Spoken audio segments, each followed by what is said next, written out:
Now, race fans, it is time for these drivers to get strapped into their NASCAR Pinty Series ride.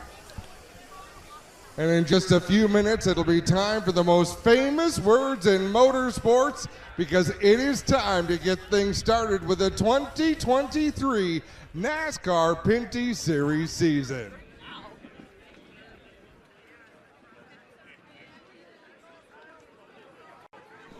Thank you, Adam Ross, trackside. He'll join me up in the booth. My name's Clinton Jeffrey, and we are live here for all our fans watching at home and around the world. We're here at Sunset Speedway, Innisfil, Ontario, about 45 minutes north of Toronto, Ontario, Canada, for those who aren't near here, just south of Barrie, in a beautiful little spot here called Innisfil, Ontario. What a great field of cars we've got here tonight. As I mentioned, my name's Clinton Jeffrey. I'll be joined by Adam Ross here shortly to get the program underway. We completed qualifying about 5 p.m. this afternoon, and we just ran through the starting lineup. Trayton Lapsevich will be on the pole here with Donald Tiche from Boischatel, Quebec on the outside. And it's going to be a pretty interesting night here. First night out for these teams, and we have a great field here this evening to get the show underway and get our season for the 2023 NASCAR Pinty Series underway. Tonight, we're here for the Ultimate Bearing Experience 250, presented by our good friends at NTN Bearings. And they've done a great job with everything here at Sunset Speedway and getting everything prepared. Taking a look through qualifying here, Trayton Lapsevich on the pole, Donald Tiche in second spot, Alex Gunnett third, Alex Tagliani will line up on the outside. Kevin Lacroix will roll off in fifth spot with Kyle Steckley in the 22 and sixth. Seventh will be LP Dumoulin. 8th of Andrew Ranger, 17 of DJ Kennington out of St. Thomas will start 9th, and the 10th will be the defending champ, Marc-Antoine Camirand. 11th through 21st will be Larry Jackson and Thomas Naveau, Brandon Watson, Daniel Bois. 15th will be Malcolm Strawn and Dexter Stacey in 16th. Then you got JP Bergeron, Wallace Stacey 17th and 18th. Glenn Steyer's 19th with Brandon McFarland on the outside, and Josh Collins, his teammate all the way from Placentia, Newfoundland, here in the 56. We've just finished anthems and drivers are getting ready to go, and we'll be firing them up here very soon. Adam Ross is standing by with the dignitaries getting ready to get that one underway. It will be just a couple more moments here before we get the program rolling.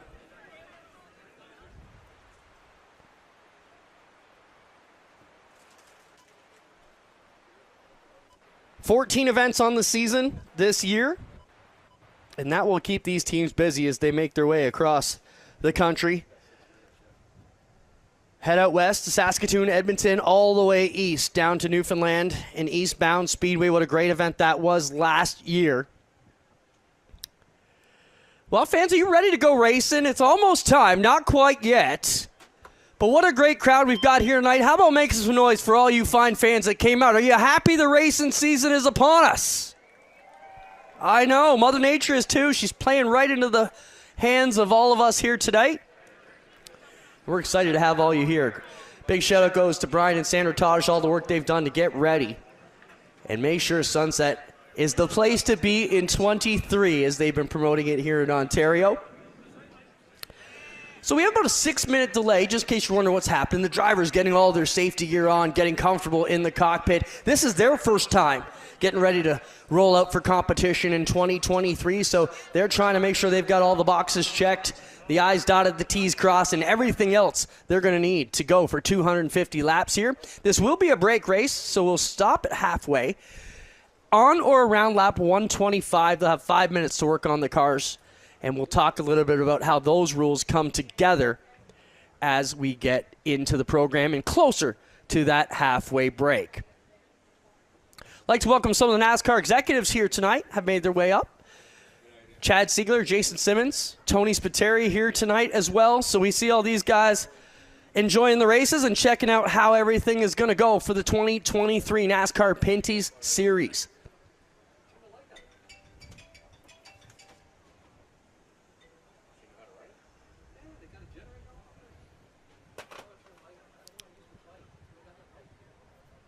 Giving you a good look at the field here for those watching at home on the stream. Great crowd here tonight. Earlier today, we watched the Big Z The Bill Zardo Memorial went off today. Great field of Oscar style. And now Sunset Hot Rods have got their own division. And, man, they showed up in force here today to honor the Zardo family and did a great job at that. The racing was amazing. Dwayne Baker holding off John Gahn at the end of that one. A couple of veterans from this series trying to work their way into the hot rods and have some fun.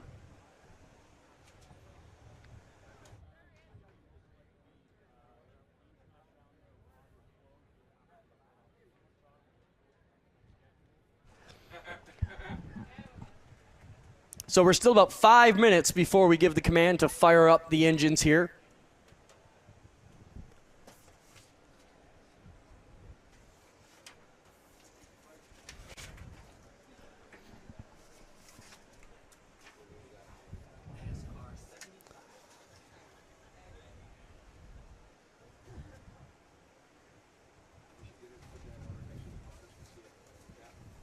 All right, taking a look down through some of these stats we've got here. What a great look at the Tagliani NTN car there as they put up the window net and get him ready to roll off here. Laps completed here at Sunset. LP Dumoulin leads that.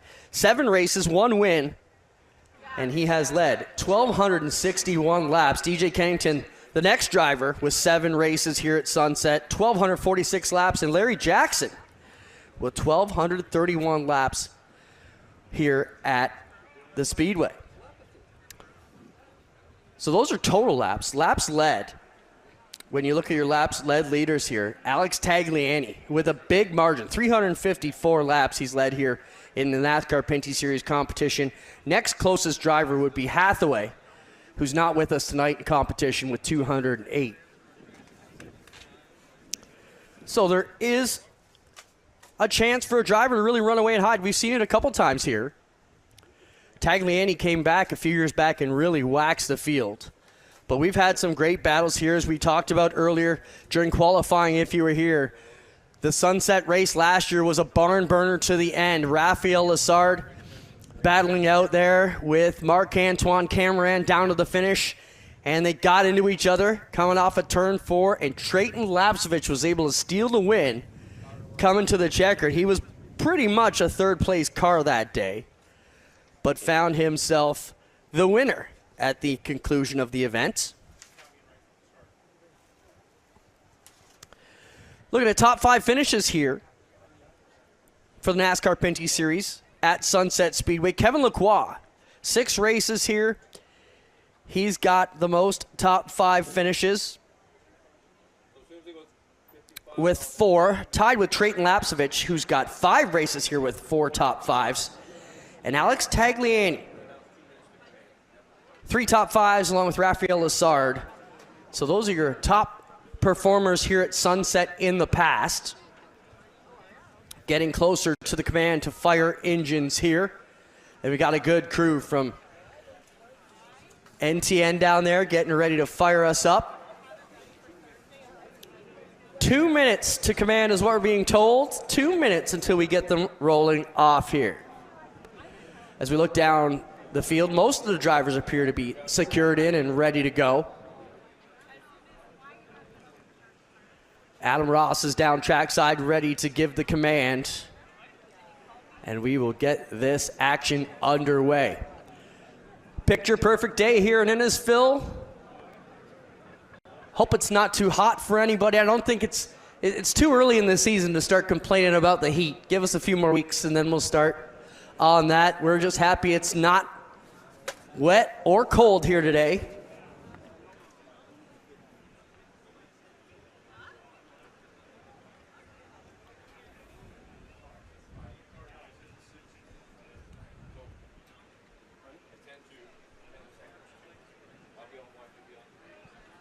So you got a favorite out there? On the count of 3, I want everybody to yell out who they're cheering for.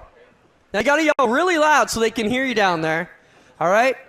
On the count of 3, everybody yell who you're going to root for today. 1, 2, 3, let's hear it.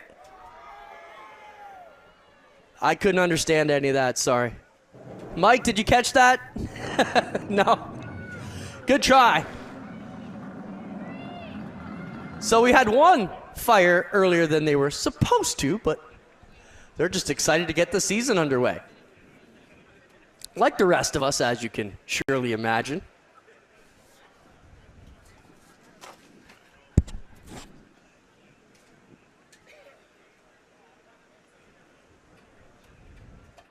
Where we at, Doug?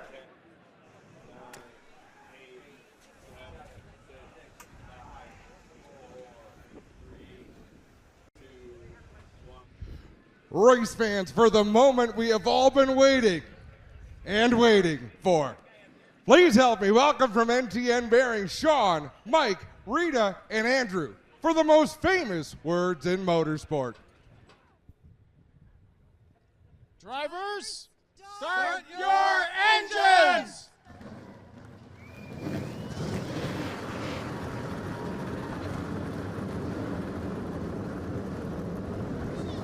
All right, cars have fired up. Adam, don't forget to give your mic down to Todd as we get ready to roll here.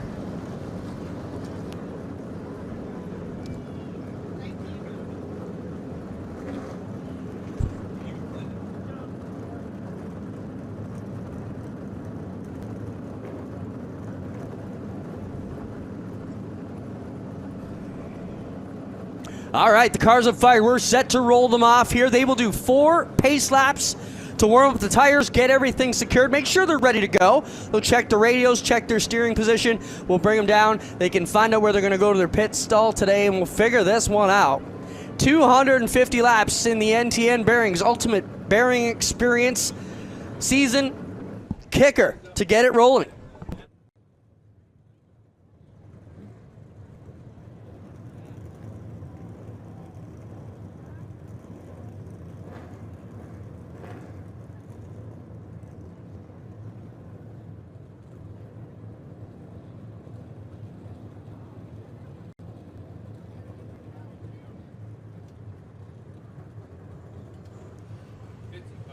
Looks like all the cars have fired up and are ready to rumble here. As we talked about, 250 laps the scheduled distance unless we need some overtime. Once we reach the halfway point, the race is official, but I don't think Mother Nature is going to be a problem here tonight. And there will be a break right around the halfway point where these cars will all come down pit lane and receive service from their crews.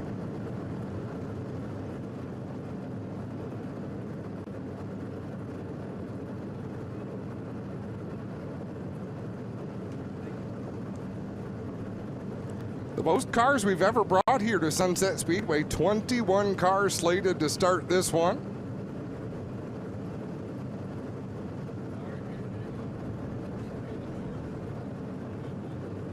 Young Trayton Lapsevich on the pole with Donald Teege and a boy Chantel Quebec alongside. Now, Donald Teege, 3 times older than Trayton Lapsevich in that number 20. But Trayton Lapsevich is almost getting to the point where he's a veteran of multiple seasons of APC late model racing here in Ontario. Plenty of NASCAR Pinty Series races under his belt. He's visited Victory Lane. Older brother Caden Lapsevich was a champion in the series as a teenager, so Trayton Lapsevich has great poise behind the wheel for a young driver. He's going to be fun to watch here today. Man, oh man, they are all going to be fun to watch. This race, aside from Marc-Antoine Cameron, who is our defending series champion, there are 4 former NASCAR Pinty Series champions in this field, and they're pretty much bunched together. The 47 of LP Dumoulin, the 27 of Andrew Ranger, the 17 of DJ Kennington, all starting together, Clinton. Yeah, so Adam, what's the strategy going to be today? Obviously a long race, some of them are going to ride it out. Anybody going to just go for it off the top? Get to the front, try and do what Tagliani did in the past, try and lead a bunch of laps like Cameron did in the past as well. I don't think you can do what Alex Tagliani did years ago. There are just too many cars here today and too many competitive cars. But I think with this is not a live pit road race. Because it's a halfway break race, you can't gain or lose positions on pit road. So every spot on the racetrack becomes that much more important. There's no way to make up spots through pit strategy. So you have to fight for those positions whenever you can, Clint. Well, Lapcevich has done what he wanted to do. Lots of tape going on the windows today, Adam. That was the call we got from the pits. You notice a lot of these drivers have put, well, not a lot. I see a few at the front have put some blinders on.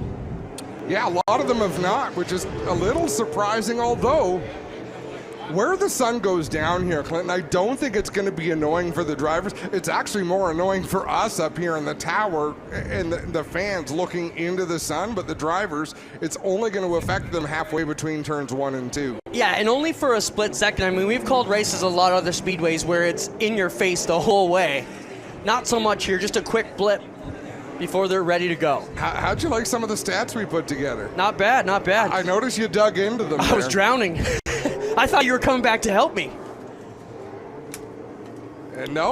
So all the new faces, Tony Spiteri, the new GM of NASCAR Canada, Doug Gonder, the new series director, Sam Putnam, the new technical director, everybody's sort of learning. Things are brand new.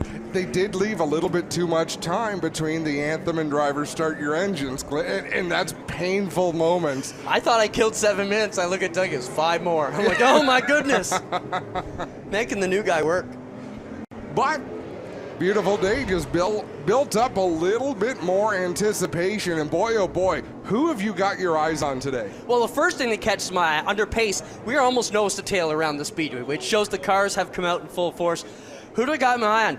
Well, the guy I had my eye on let me down in qualifying. It's the 9 of Brandon Watson. I expect a lot of the 9 here today, and you expect with a new team, you know, a little bit more drive. He's going to be working to get it out there. You know, DJ Kennington and their team know what the 9 can do, and they probably gave Brandon his full effort here tonight.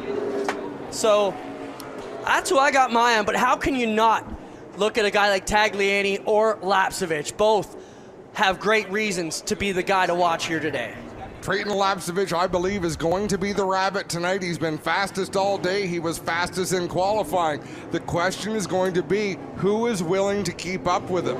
Because you don't want to push your car too hard. All you want to do is stay on the lead lap. We're going to see shortly as the 1-to-go signal has been given.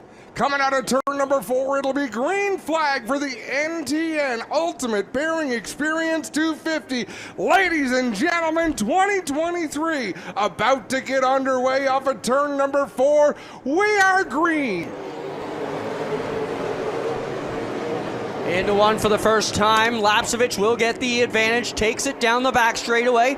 On the outside, T's trying to hold strong, gets the nose up on the outer quarter, but it's the 3 knocking on the back door of Alex Gannett. Man, some of them just sail these cars down into the corner, but Lapcevich with a huge advantage of all the racetrack to himself. He can run right to the bottom in the corner, come up to the wall on exit. Almost nobody else in the field to get back to about 18th place has that luxury, Clint. Alex Gannett will assume the runner-up position and gets around the 80 of Donald Teague. Here comes Lacroix and Tagliani rolling 4th and 5th. Lacroix on the bottom, Tagliani on the outside, trying to pull up there to the 74's door, and don't look now, here comes young Steckley on the back bumper. Further back, it is a hornet's nest right around the tail end of the top 10. No surprise, right where DJ Kennington, Larry Jackson, they seem to be calming things down. But as I say that, Kennington looks to the outside of LP Dumoulin in a battle for 9th. Out in front, Trayton Lapcevich enjoys 3 car lengths over Alex Gannett.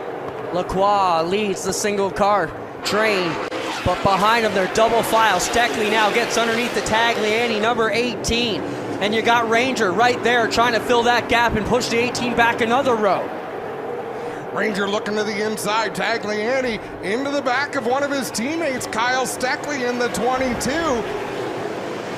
Sometimes the best defense is a good offense, Clinton, so he's got to make sure he's getting all he can into the corner to keep Andrew Ranger off his back bumper.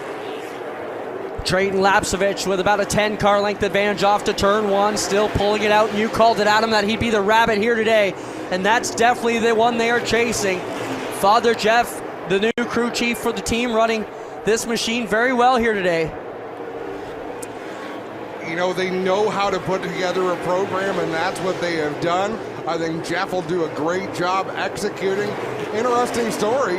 Jeff Lapsevich, the crew chief for his son, Trayton Lapsevich. Scott Steckley, the crew chief for his son, Kyle Steckley. Both of those cars out of the same shop, but neat family ties, Clint. That is a cool story. You know, my kid beat your kid. Well, my dad could beat your dad on the crew box. And, but I'm sure if they could have the type of finishes they've had, I mean, on the Dirt Rush weekend, they were 1-2. And they're door-to-door. Steckley trying to get up underneath the 74 of Lacroix as the 22 moves forward to the front. Limited schedule for Kyle. Got to make the most of it. What a nice, clean move. He saw the door open. He got to the inside of Lacroix. It'll be hard to clear the 74 machine. Kevin Lacroix looks comfortable up top. You can see Kyle Steckley getting about 2 feet every corner. Picks up another 2 feet. He might be able to clear him here out of turn number 4 as Lacroix lifts and tucks back in behind. Tagliani now in line, but he's still about a half lane up from the rest of these guys, and they're all trying to put the move down on the inside. Just giving them a bit of a tease that there's a line on the bottom. Lapsevich, Gannett running very well here. We saw him win down at GP Trois-Rivières last summer. And you go back to last season, Marc-Antoine Cameron was the dominant car in that 96. I mean, it was night and day how much faster he was. And here he is, mired deep in the top 10. He looks to the inside of Alex Tagliani, and he backed out of it. He could have forced the issue there. That was going to be bad for both of them. That was either brakes and grass or all over somebody's backside.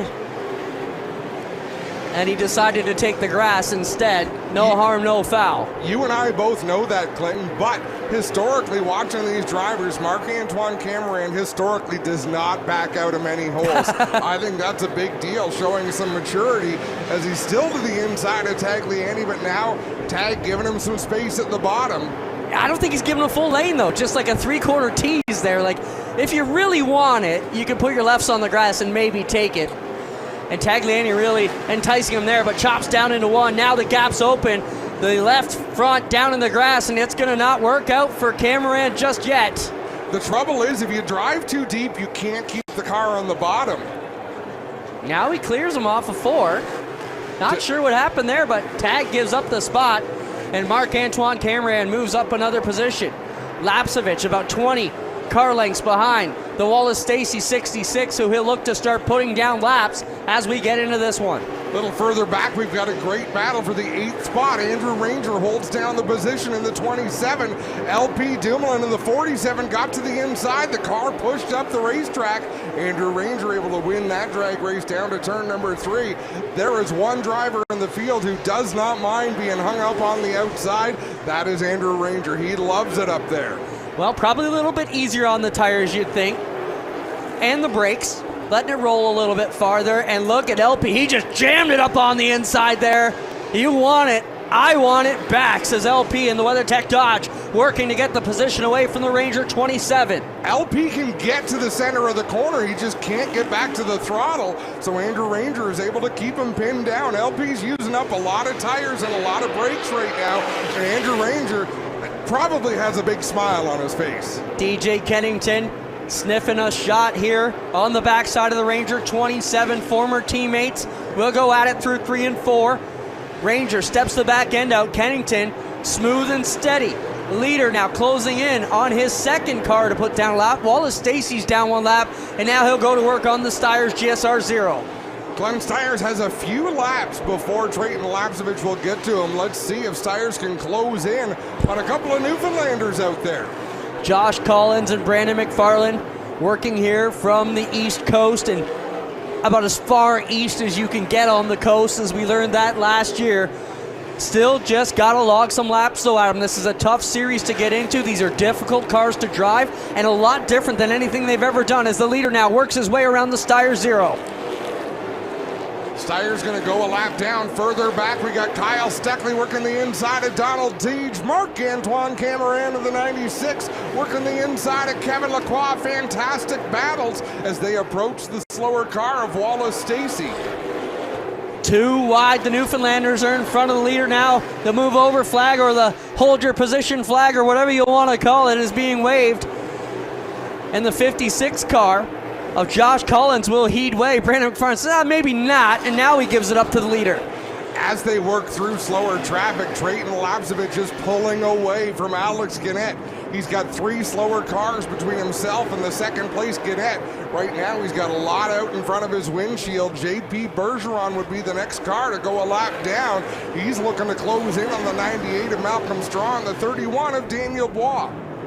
Back to the leader now. You know, you got to figure Father Jeff's telling back it down. You've got 3 lappers between you. Roll it for a little bit. Let's try and save some tires and get this one in. And now you see Gannett trying to work under the Steyr 0 to the turn number 1. He'll make that move. And Clint, here's why I think that advice is exactly what Trayton needs to hear. Trayton is not going to catch up to some of the faster cars. He's not going to get into lapping the top 10 like we saw here 6-7 years ago. So that being the case, don't use up your race car. Just put it in cruise control the best you can and turn laps. Yeah, he may not have a huge number of cars between him and second, but he does have a full straightaway and 1 marker in between. So that gives you a bit of breathing room, let's say, to back it down a little bit, not beat up your stuff. Malcolm Strawn in the curb records number 98 on the inside of Daniel Bois, and Bois had to bite the brakes up off of turn number 4 to avoid getting run into the wall.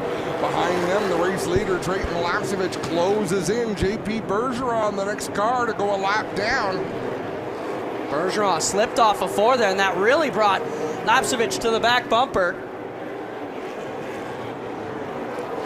Lapsevich will swing to the outside of the number 1 machine and put Bergeron a lap down. Malcolm Strawn, whoa, contact between Strawn and Naveau in turn number 4, right in front of our race leader, Trayton Lapsevich. Look at this trio of race cars duking it out for position and not wanting to go a lap down. Strawn down in the grass.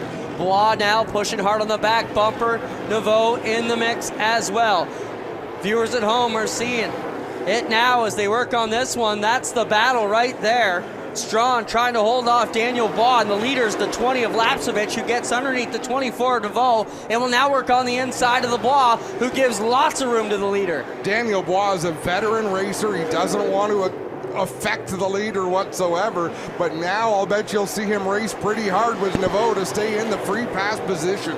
Yeah, I think it's no secret Daniel Bois is trying to learn how to go left exclusively, the road course ace, and spends his day job as a driving coach at CTMP, which is the former Mosport, if you're from the U.S. Well, he was a TQ Can-Am midget racer. Daniel Bois was an oval racer at a time, but he just excelled road racing, and that's sort of the direction he went. So as much as they're looking for good finishes, you got to think they're trying to survive here and put the hurt on when they go right and left. Yeah, and it's a growing team, so they want to keep the car in one piece, keep it clean, start to build their notebook. A long way to go in this race.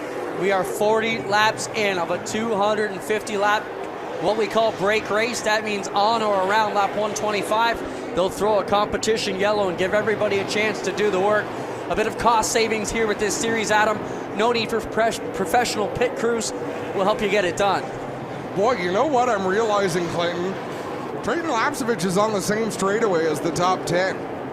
So maybe he can lap into the top 10 as he works his way through traffic here. He's closing in on the back of Andrew Ranger. Ranger runs in the 13th spot in that number 27. So you're saying there's a chance it could be a Tagliani type day here where he put a hurting on them. The difference between today and Tagliani is the halfway break. Good point. So that will at least restack the deck a little bit. Yeah. Give a lucky dog here or there. Give one person the lap back, but more importantly, stacks up the deck. Football is all about smart moves, quick reads, and being one step ahead. Same goes for the Chevy Silverado. It's everything I need in a truck. Power, range, and all the best tech. Dependability comes standard. This truck moves fast, plays smart, and plays to win. Chevy Silverado, ready for your next play. Visit your local New England Chevy dealer today. Viewers at home right now watching the battle. with Kevin Lacroix on the outside of Alex Tagliani. They work it back here around these turns, getting tight onto the back straightaway. That's a good door-to-door battle. Tagliani's holding position number 7, Lacroix with 6 right ahead of him, and LP Dumoulin running in 8th just behind the rear quarter there of the NTN 18 of Tagliani. LP Dumoulin has actually been able to make up some ground from his starting position. One driver who has not made up that ground, Brandon Watson in the number 9. I think I jinxed him today. Could I be the first announcer jinx of the year? If you believe in that sort of thing, then absolutely that's what it is. Oh no, Brandon doesn't like talking to us as it is half the time, so now he's really not going to give us the time of day. And not because he's a bad dude, just quiet. Does his talking on the Speedway. Trayton Lapsovich just lapped Dexter Stacy in the 12th position, and the next car to get put a lap down is indeed Brandon Watson in the number 9. He just got passed by DJ Kennington in the 17. Ooh, Trayton down in the grass there. A big back end wiggle out of the 20 car as he tries to work around. The 9 of Watson works to the inside. Watson lets him go. Didn't have much of a choice there. Trayton is just so fast in that 20 machine. Puts him in his rear view mirror, and now will set his sights on DJ Kennington in that number 17. Kennington in the 10th position. Can Lapsovich get up and make it work to put everybody, and even one in the top 10, down a lap? He is right there, Adam. And we're only 51 laps into this race, Clinton, so we're not even a quarter of a way through. We're not even halfway to the halfway break. So when he had just lapped 1 or 2 cars, we're like, yeah, ride it. Now he's just go for it, right? If you're Dad Jeff, what are you telling him here, Adam? Go, let's put them all down a lap. Well, you don't want him to overuse the car, but watching what he's doing, he hasn't put a wheel wrong yet. You can still read the general tire on both sides of the car, so he hasn't rubbed up against anybody. He's just doing a good job out there. Car set up to perfection. When, if you weren't with us here at the Speedway, before he rolled up for qualifying, the crew was under the hood. Younger brother Ryden was talking about throwing wrenches across the Speedway because the infield was secure and nobody could get what they needed, but came out, laid down fast time, and checking the boxes so far. Just heard a strange engine noise down the front straightaway, and we've got a great battle out there. Donald Teach, Kyle Steckley, Kevin Lacroix in the 74, the 18 of Alex Tagliani, 47 of LP Dumoulin, all on the lead lap. Now, Lapsovich working on the Steyr 0 again, had to really get on the brakes going into 1. And on the screen, we're seeing Steckley and Teach go door to door. That's the battle for 4th right now. Steckley has it. Teach trying to come back around the outside. And Steckley used as much racetrack as he could last time out of turn number 4. Just left Teach enough. Work on the same type of trajectory again. And Steckley will hold on to position 4. Teach not able to take it away yet. And now Teach will have to worry about the always aggressive. The 3 drivers behind him are 3 of the most aggressive racers in our series. Kevin Lacroix in the 74, the 18 of Alex Tagliani, and the 47 of LP Dumoulin. Lapsovich in turn number 3. Big lead there. We get a look at the 2nd place car. Alex Gannett in the 3rd. Sorry, number 3, 96 of Marc-Antoine Cameron behind him. And then Ranger's in the mix, but Ranger way down the running order, back in 14th right now. Not the day they wanted, obviously. No, but every point matters. It's a 14-race championship, and with this many competitive cars, you've got no giveaway. So if you've got a 10th place car, Clinton, you better make sure you finish 10th at the very worst. You can't finish 13th. You've got to take advantage of what your car has to give. That's some great advice. And you can't make it do more than it can do either. You could also find yourself in a pickle that way. I'll tell you, a driver trying to make their car do more than it wants to do. LP Dumoulin in that WeatherTech 47 keeps looking to the inside, and he can get all the way to the center of the corner. Then the car starts to come up off the bottom of the racetrack, but it's not.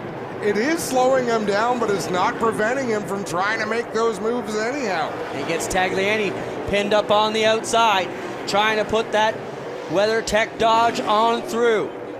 Moving him up into position number 7 if he can take the spot away. The leader once again scrubbing down through the grass. Oh, yellow is out. Yellow is out. And I believe it might be a debris caution. Something. What is that in turn 3, right under the Rock 95? Piece of aluminum, we believe, out on the racetrack. You see it there, Clinton, in turn 3, just a little glimmer.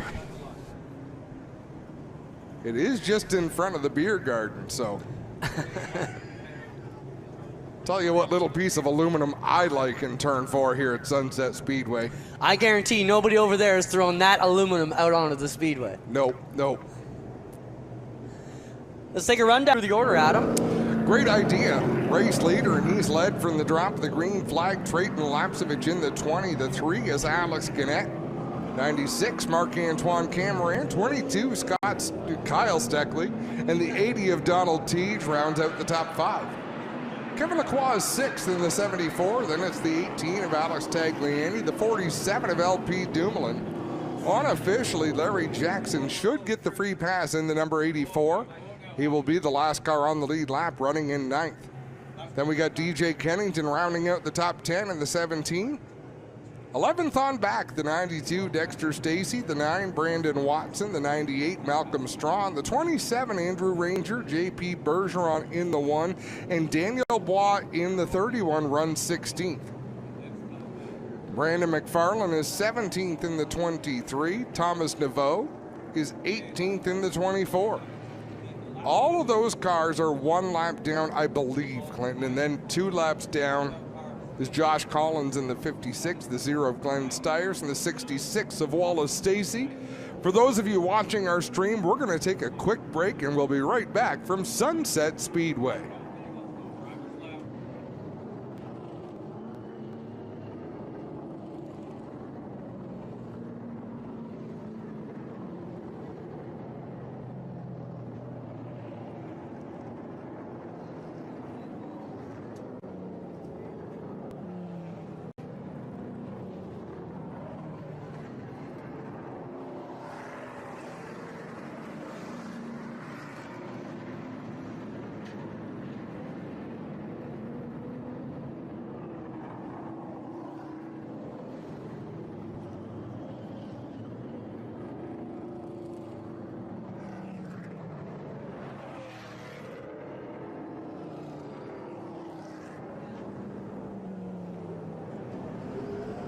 Welcome back, ladies and gentlemen, to the NASCAR Pinty Series here at Sunset Speedway, Innisfil, Ontario. As I mentioned earlier, about 45 minutes north up the 400 highway to Innisfil from Toronto. Beautiful picture day weather here, and we are ready to go. What a race it's been so far. We are 180 laps to go of a 250-lap race. The math tells me that's 70 down. We've got 2 cars on pit road. Yeah, no surprise at all. I believe we saw Andrew Ranger down in the pits, Tom Naveau, JP Bergeron, Brandon Watson. Clinton, would you be surprised to know that Trayton Lapsevich has not run the fastest lap of the race so far? Yeah, I would. Alex Gannett in the number 3 on lap 4, just by 100th of a second, but his lap was faster than Trayton's fastest lap. Well, Trayton's on cruise mode right now, running very well. You got to figure Gannett is in chase mode, so he's going to be up on as best he can.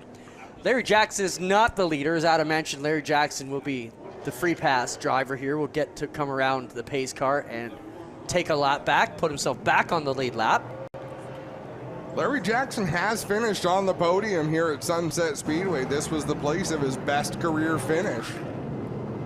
We saw a very emotional Larry Jackson that day. Well, you can bet he'd love to be up there following that McMaster pace truck when it counts, not right now as the lucky dog. Did you hear one of those cars just try to clear their engine? I did. And it did not clear. That might be Brandon Watson in the 9. I'm not sure.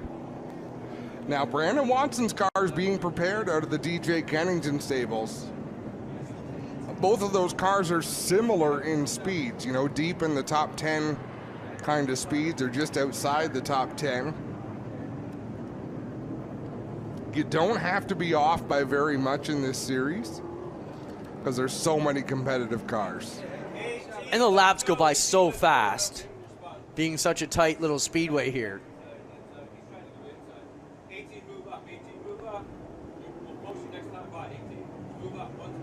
So, Lapsevich with the lead, trying to get the 18 of Tagliani in the proper position.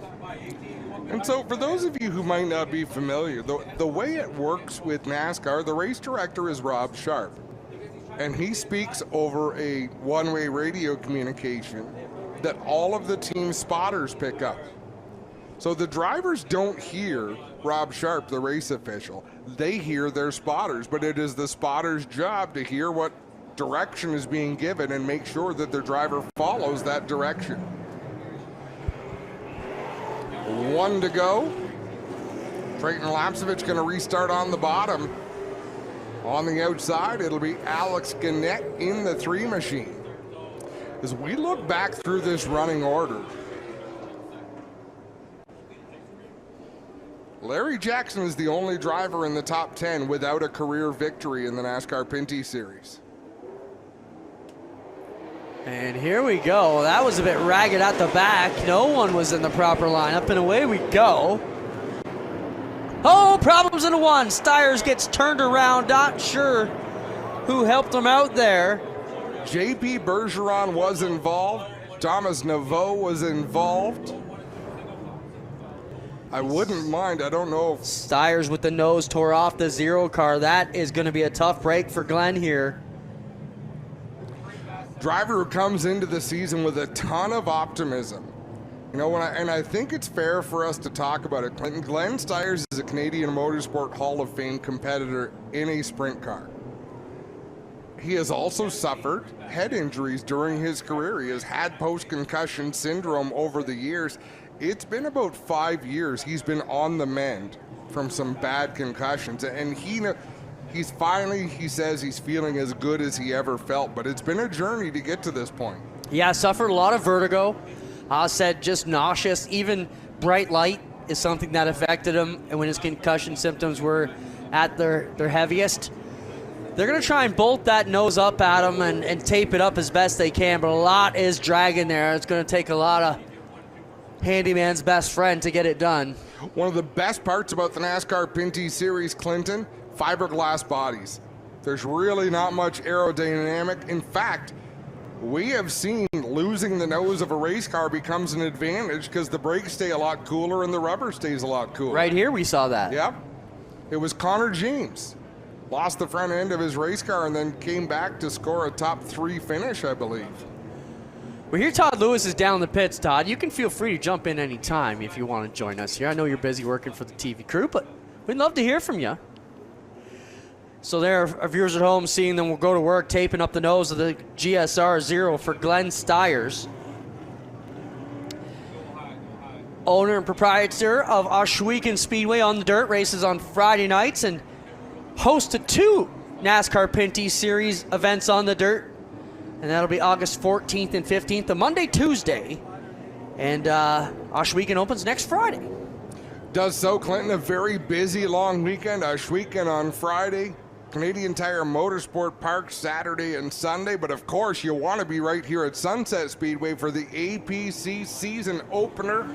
And it's the first of NTN Bearing's big events, 150 laps. It'll be the longest race that the APC series has ever run. You don't want to miss it, folks.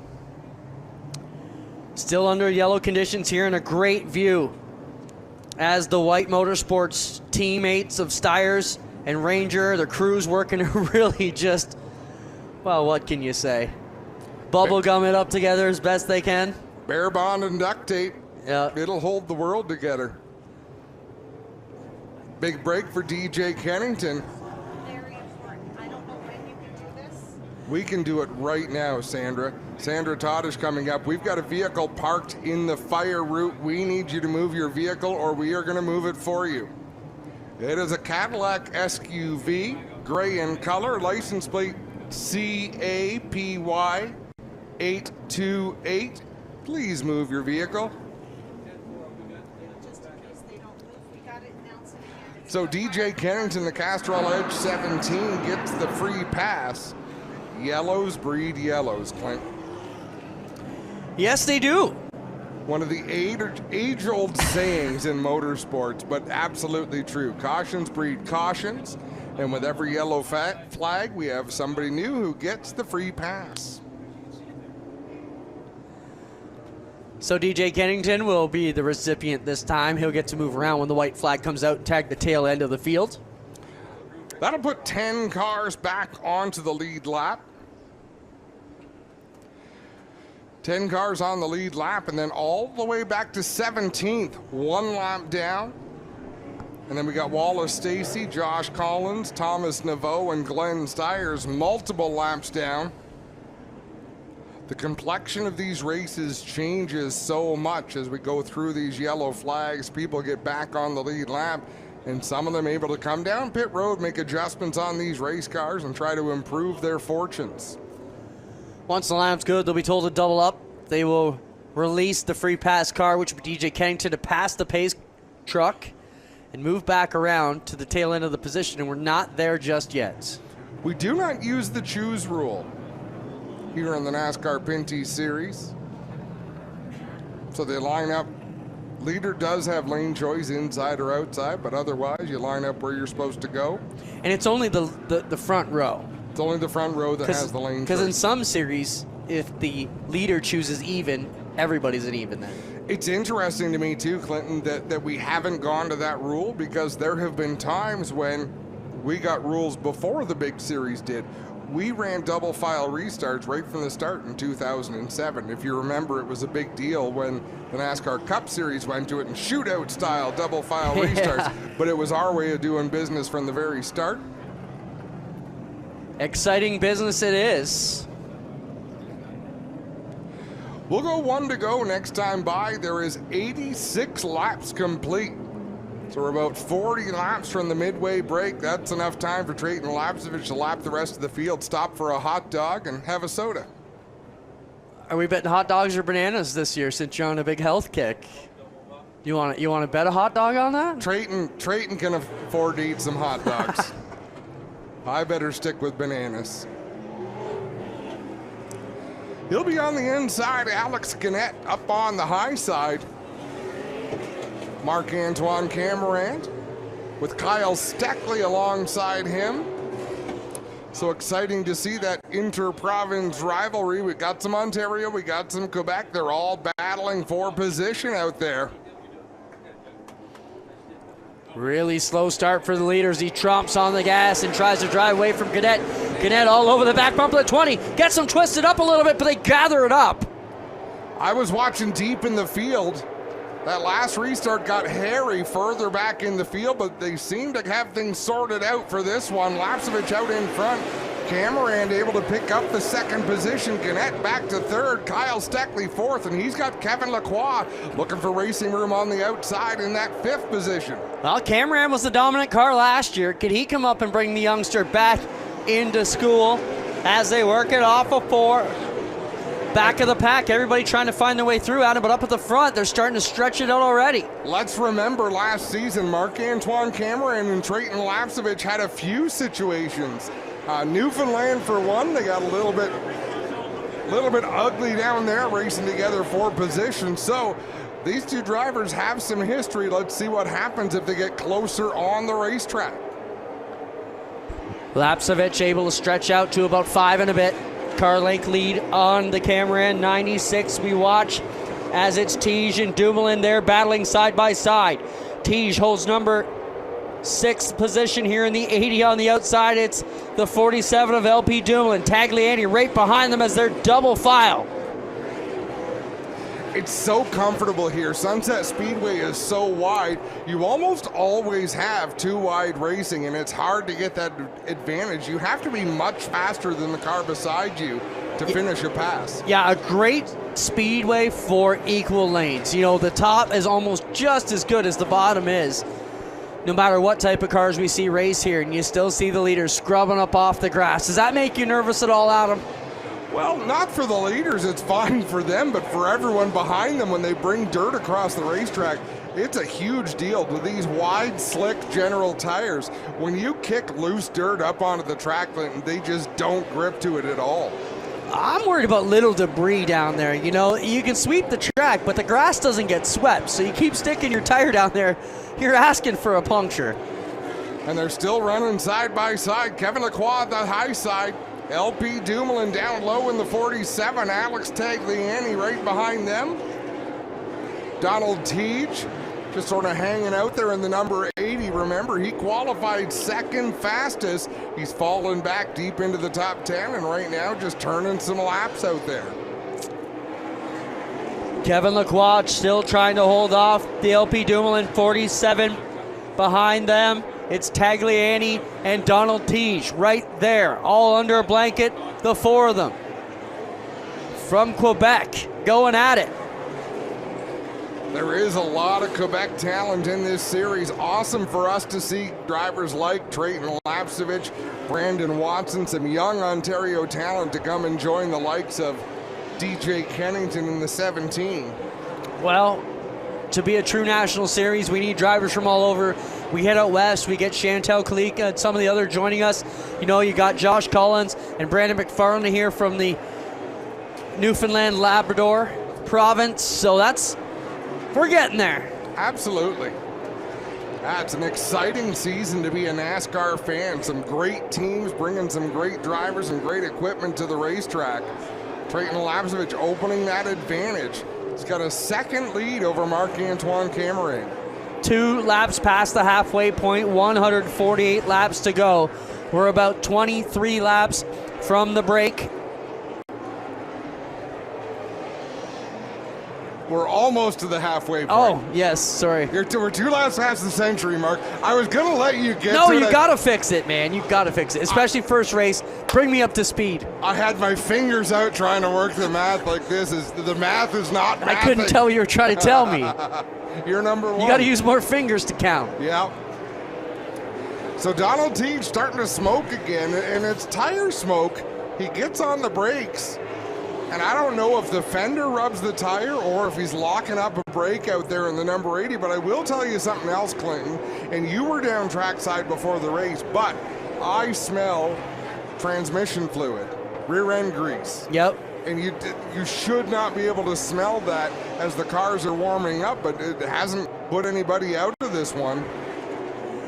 It's a very distinctive smell, that type of burnt grease. It's just that scent you can't quite get off your hands. Oh, it's brutal when you get it. And some people like it, some people like it's polarizing. I like the smell. I don't know why. See, some people like the smell of burning rubber too, and I can't deal with that. I'm a fan of burnt rubber. No, burnt rubber I'm not a fan of. Gasoline, however, all day long. Well, not all day long. Is that how you ended up here in the booth with me? Pretty much. Kevin Lacroix way up on the outside in that blue and white Napa 74. LP Dumoulin's been alongside of him since the race restarted. Yeah, Lacroix's got to be like, buddy, give me a break. You know, just pass or get there or do something. It's so tough. You think of what it does for your concentration. You know, you can't run your lines. You got to be looking out the mirrors. You listen to the spotter, making sure you're not doing anything silly to take you both out. Yeah, but they're learning about their race cars every time. LP Dumoulin inching forward, finally clears the 74 of Lacroix. Let's see if that WeatherTech 47 can pull away from the 74 machine now that he is completely clear.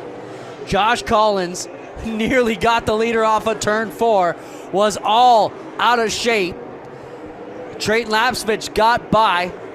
Now the 56 of Collins up on the top side. Naveau trying to get through. Cameron, the second place car. Double file in front of him, blocking. Can't get through. No, the way is blocked right now for camera, and he looked like he wanted to make it 3 wide off of turn number 2, thought better of it, and Trayton Lapcevich is just pulling away every lap. Half a second a lap, Trayton Lapcevich is pulling away while Cameron is stuck behind this duo. Some great looks at the speed shot here on the front straightaway as these cars whistling by the flag stand. We're 1:36 to go. That was good math. I'm trying. I feel like positive reinforcement. If I'm going to tell you when it's bad, I got to tell you when it's good. Collins on the inside trying to keep that 56 pin down low. Brandon Watson in the 9 battling with DJ Kennington in the 17. That's not a battle for position. They're on different laps, but 2 cars coming out of the same stable running very similar speeds out there as Trayton Lapcevich dips to the inside of Watson. Now he'll set his sights on the veteran DJ Kennington. I don't think Watson's going to be too pleased how the things are running so far, but the break may give them a chance. Adam, have you seen anybody make a major swing on a break who wasn't running good, who now came back to be a lot better? Seems to me Andrew Ranger has been able to do that at times during a break, just find speed that wasn't. Wow, Thomas Navoga wicked sideways down into turn 3. Josh Collins working on the outside in the number 56 cars. They all skid down there on the bottom rumble strips in the bottom of turn 1. Ranger now trying to hold back the leader of Lapcevich. Wow. Kevin Lacroix, I mean, he's running a line in turn 3. You would think he's stopping for a drink. He's so high in 3 and 4. Down and look at that, like he's up there on purpose. Who knows how the mind of Don Thompson Jr. works? I do. He likes the shortest distance around the racetrack because that's the fastest.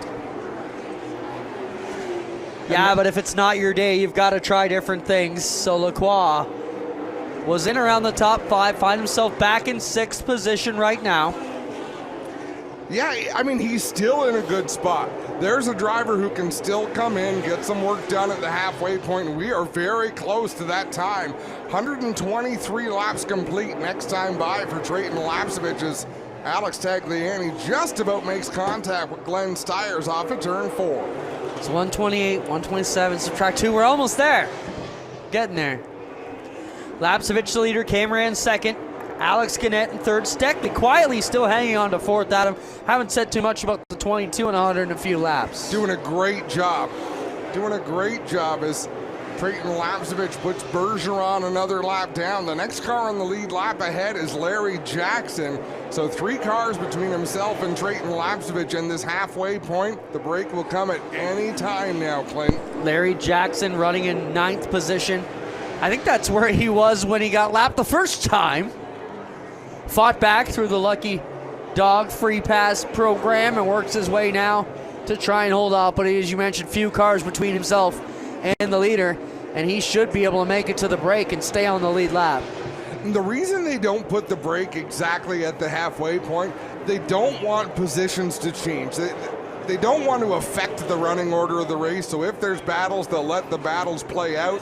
Yellow flag has been called. This will be the break because there were no positions changing, Clint. So as we go to yellow, let's take a quick break, and when we come back, we'll give you the field rundown as we get set for the halfway break, and we'll reset things for the exciting finish of the NTN Ultimate Bearing Experience 250.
So this time, we are going to see the cars head down pit lane.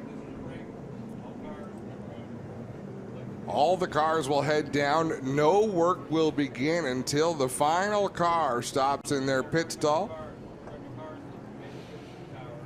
And then it'll be time to fuel the cars and put tires. And there's specific rules for these halftime breaks, the order that the work can go in, when they're allowed to start, Clinton. It is an orchestrated stop because when they come out, they're all going to be put back into the same order they were in when the yellow flag flew.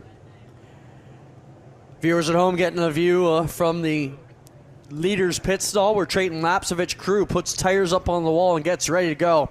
We've got NASCAR officials up and down pit road here monitoring the team's activities and making sure nobody's jumping in too soon before they're ready to go. And a great look at Jeff Lapsovich there, the mind behind Trayton, working on it here, trying to figure out what they can do to just keep making this car better, but I don't think they need to do anything. What are you pointing at, Adam? We do have some crews over the wall prematurely. NASCAR officials getting out there saying, no, you wait for the cue. Because traditionally on a short track, car gets in the pit stall, you go to work on it. But with these halftime break rules, DJ Kennington now has gotten to his pit stall. Everybody has stopped. 5-minute clock has begun. Now they'll all come out and fuel the cars. Then they'll put the tires on. And then whatever adjustments, really, Clinton, they can make within that 5-minute window. Good view for the viewers at home as they watch down there, everybody getting fueled up.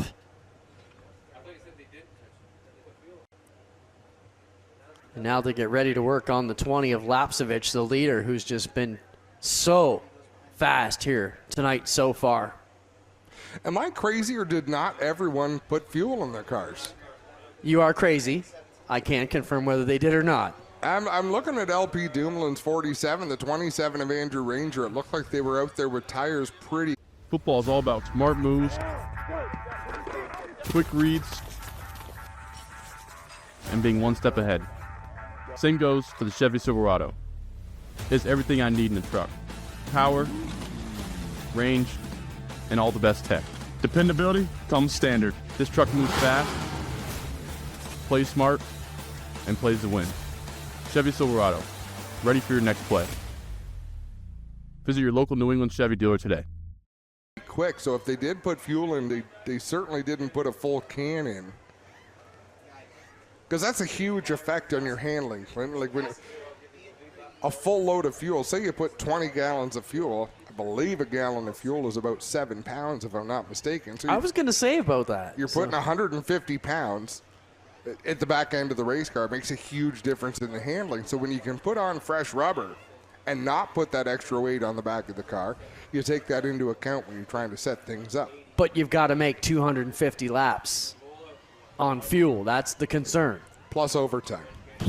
Yeah, how many teams, not here only, but in all of NASCAR, have we seen great runs fade away because they didn't calculate for NASCAR overtime? Well, you roll the dice. It's a risk that you take.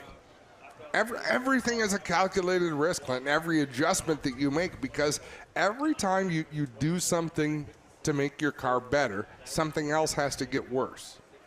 So if you're going to make a wedge adjustment to make the car turn better, that was awfully philosophical for you. I was impressed wow. by that. You nailed that, didn't you? That is impressive. But what other gems of Rossi and wisdom do you have for us tonight? Think about it. If you wanted the engine to make as much power and go as fast as it could, you'd set up the gearing as such, but you still got to make a turn at the end of the straightaway. Very right? true. So that's sun will be ducking down here, Adam, behind the trees before too long. Going to cool things off here. Still springtime here in Ontario, so it will get chillier here tonight. How's that going to affect this? Is that going to change the list of comers and goers we've got on our clipboards already? I really don't know. I don't think it's going to have a big effect. I think the good cars are going to remain good cars. If anything, it's going to make it a little bit more comfortable for these drivers as things cool off a bit, but not much. I mean, those cars are hot, and there is no hotter time for a race car driver than right now when the engine is shut off, so that means any cooling that you've got in the car is not running. So as they sit there getting work done to the race cars, they're just boiling in there like potatoes at the moment. Joel Robinson, our producer for the TSN crew, just sent me an interesting stat. He said if Trayton leads 183 laps today, he'll tie Caton's laps led in the NPS with fewer starts too. And Trayton's been very impressive. I mean, the one thing that he hasn't done that Caton did was win that championship as a rookie, but Trayton is a very poised driver. The 2021 Rookie of the Year. I was shocked, Adam, when I was doing my research for this to realize he only won one last year. It seemed like he'd been out here dominating these races for the past couple seasons. I'm shocked that you did research.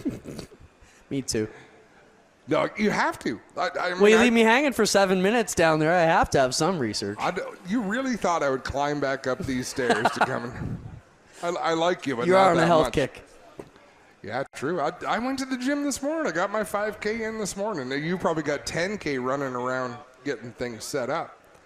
So you went to the gym, but you brought me a burger. I appreciate that. Yep. I'm a team player. Last minute on this 5-minute break, and then they're going to call the cars out, Clinton, in this order. Race leader Trayton Lapsevich in the 20, the 96, Marc-Antoine Cameron, the 3, Alex Gannett, 22, Kyle Steckley, 47, LP Dumoulin. 74, Kevin Lacroix, 18, Alex Tagliani, 80, Donald Teague, 84, Larry Jackson, 17, DJ Kennington. Now, we saw DJ Kennington get lapped, so I think they've already manually given him his lap back here. So 10 cars on the lead lap. 11th and 12th are the only 2 cars 1 lap down. Dexter Stacy in the 92, Malcolm Strawn in the 98. 2 laps down, running 13th is JP Bergeron, the 31, Daniel Bois, the 23, Brandon McFarland, 27, Andrew Ranger in the 9, Brandon Watson. They are all 2 laps down to the leader. 3 laps down, Thomas Naveau in the 24, Josh Collins in the 56, and the 66 of Wallace Stacy. 7 laps down in the 21st position, the 0 of Glenn Stiers. So you can see cars trying to get position. Trayton Lapsevich going to wiggle his way out of his pit stall to head back onto the racetrack. He'll meet up with the pace truck down in turn number 3.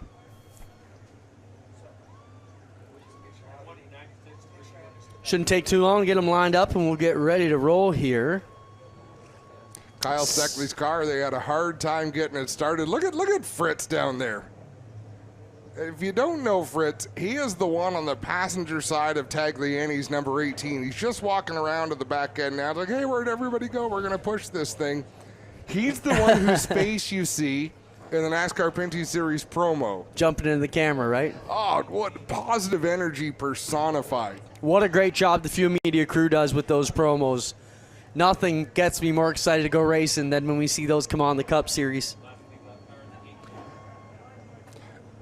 You know, I just got to imagine Todd Lewis has the microphone, so we'll see if he can jump in with us. This is something new we're going to try on the stream today. But his first priority is the TSN broadcast that will air next Sunday. So if you want to watch this race on TSN, catch it before the Cup race next Sunday, May 21st. Yeah, I think it's right before the All-Star race, if I'm not mistaken. So some Sunset Speedway and then some North Wilkesboro. Guys, I did find you finally. So, yes, how are you? Nice to talk to you. Sorry it's taken so long, but I'll give you a couple of quick pit updates after those stops. The 20 car, as you can imagine, they didn't want to make any changes. They were pretty happy with that since he lapped all the way up to 9th place before the break. So they were in very good shape. But the one area of concern that Trayton told me about earlier today was they wanted to make sure they were good with that right rear for the distance. The 3 car, a little adjustment, Panar bar adjustment, and Alex Gannett was looking for some water, some handling adjustments on the 96 car as well. But Marc-Antoine Cameron with a very strong piece, currently running 2nd. And I'll tell you as well, the 47 of LP Dumoulin, they made some small adjustments, but they think they are very good on the long runs, so something to watch for in the second half of the race. Good job, Todd. Todd Lewis, working pit road for the TSN broadcast, joining us here on the stream today. We really appreciate it, Todd. It took till the break till we got to hear from Todd, but I need a break from all that information he just gave us. I needed could have sent us some Coles notes up here. There was so much information there. We appreciate that. Always good to hear from Todd. Yeah, how cool is that? It's all those little things that get added in. You know, the fan experience has changed so much over the years, Clinton. We just have access to a ton of information. We're super proud to be able to bring you this stream for anybody who couldn't make it here today. As a big fan of the NASCAR Pinty series, we appreciate you tuning in, and we appreciate even more all the fantastic fans that came out to support Sunset Speedway and the NASCAR Pinty series kickoff for 2023. It's the NTN Bearings Ultimate Bearing Experience 250. 250 laps to kick things off, and then they're right out to the road course next weekend. Just a quick mention, today's NTN Ultimate Bearing Experience 250 is brought to you by NTN Bearing Corporation of Canada, a world leader in the roller bearing industry. Offering a full line of premium wheel hubs, bearings, and seals, delivering the ultimate bearing experience, we're proud to deliver you the NTN Bearings Ultimate Bearing Experience 250 here from Sunset. Something to make note of, 1 to go, and we're going to go back to green, but they're going green on fresh rubber, so this is going to be a handful for these drivers for a lap or two, Clinton. These tires, they've got to build up temperature, get up to the running pressure that they want them at. So these things are going to be a handful. Drayton Lapsevich in the lead. Marc-Antoine Cameron second. We're back underway. On to the back straightaway, the 20 car will lead them. Alex Gannett trying to pull back into that runner-up position underneath the Marc-Antoine Cameron 96. But Adam, the other thing, we have a backstretch that's all shady, a bit on the front stretch that's sunny.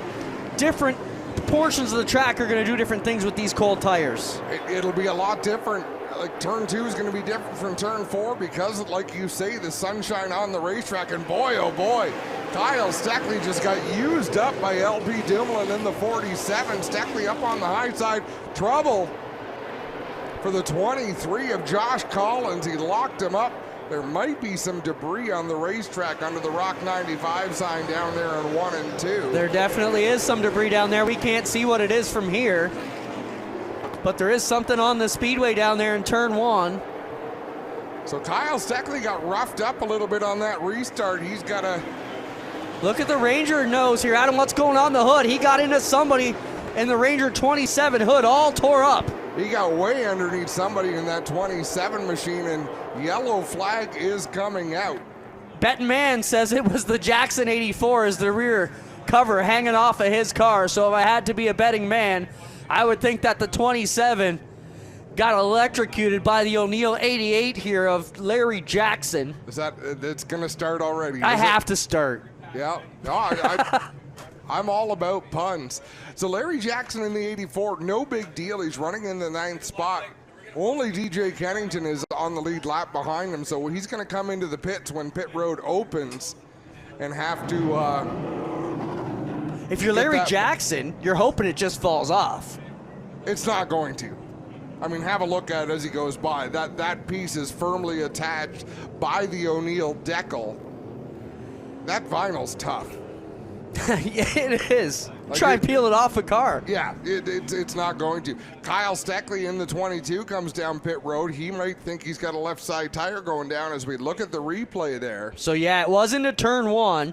Jackson slowed up and Ranger did not, or at least as much. Kyle Steckley on pit road here in the 22 car. I gotta wonder, Adam, they're working on the left side. That's where he got hip checked by the Dumoulin machine. The 27 on pit road, as is the 0 car. So the White Motorsports crew still trying to work on 2 cars now. As a 0 car on pit road. Jackson pulls away, and now Daniel Bois making a chassis adjustment on the right rear.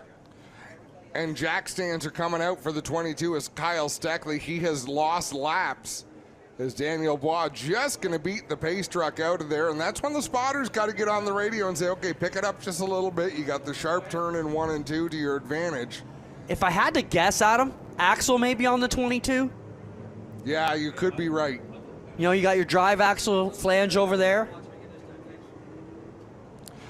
So Larry Jackson going to come back down pit road. They'll make a chassis adjustment in the left rear and send the O'Neill Electric eBay Motors 84 back onto the racetrack.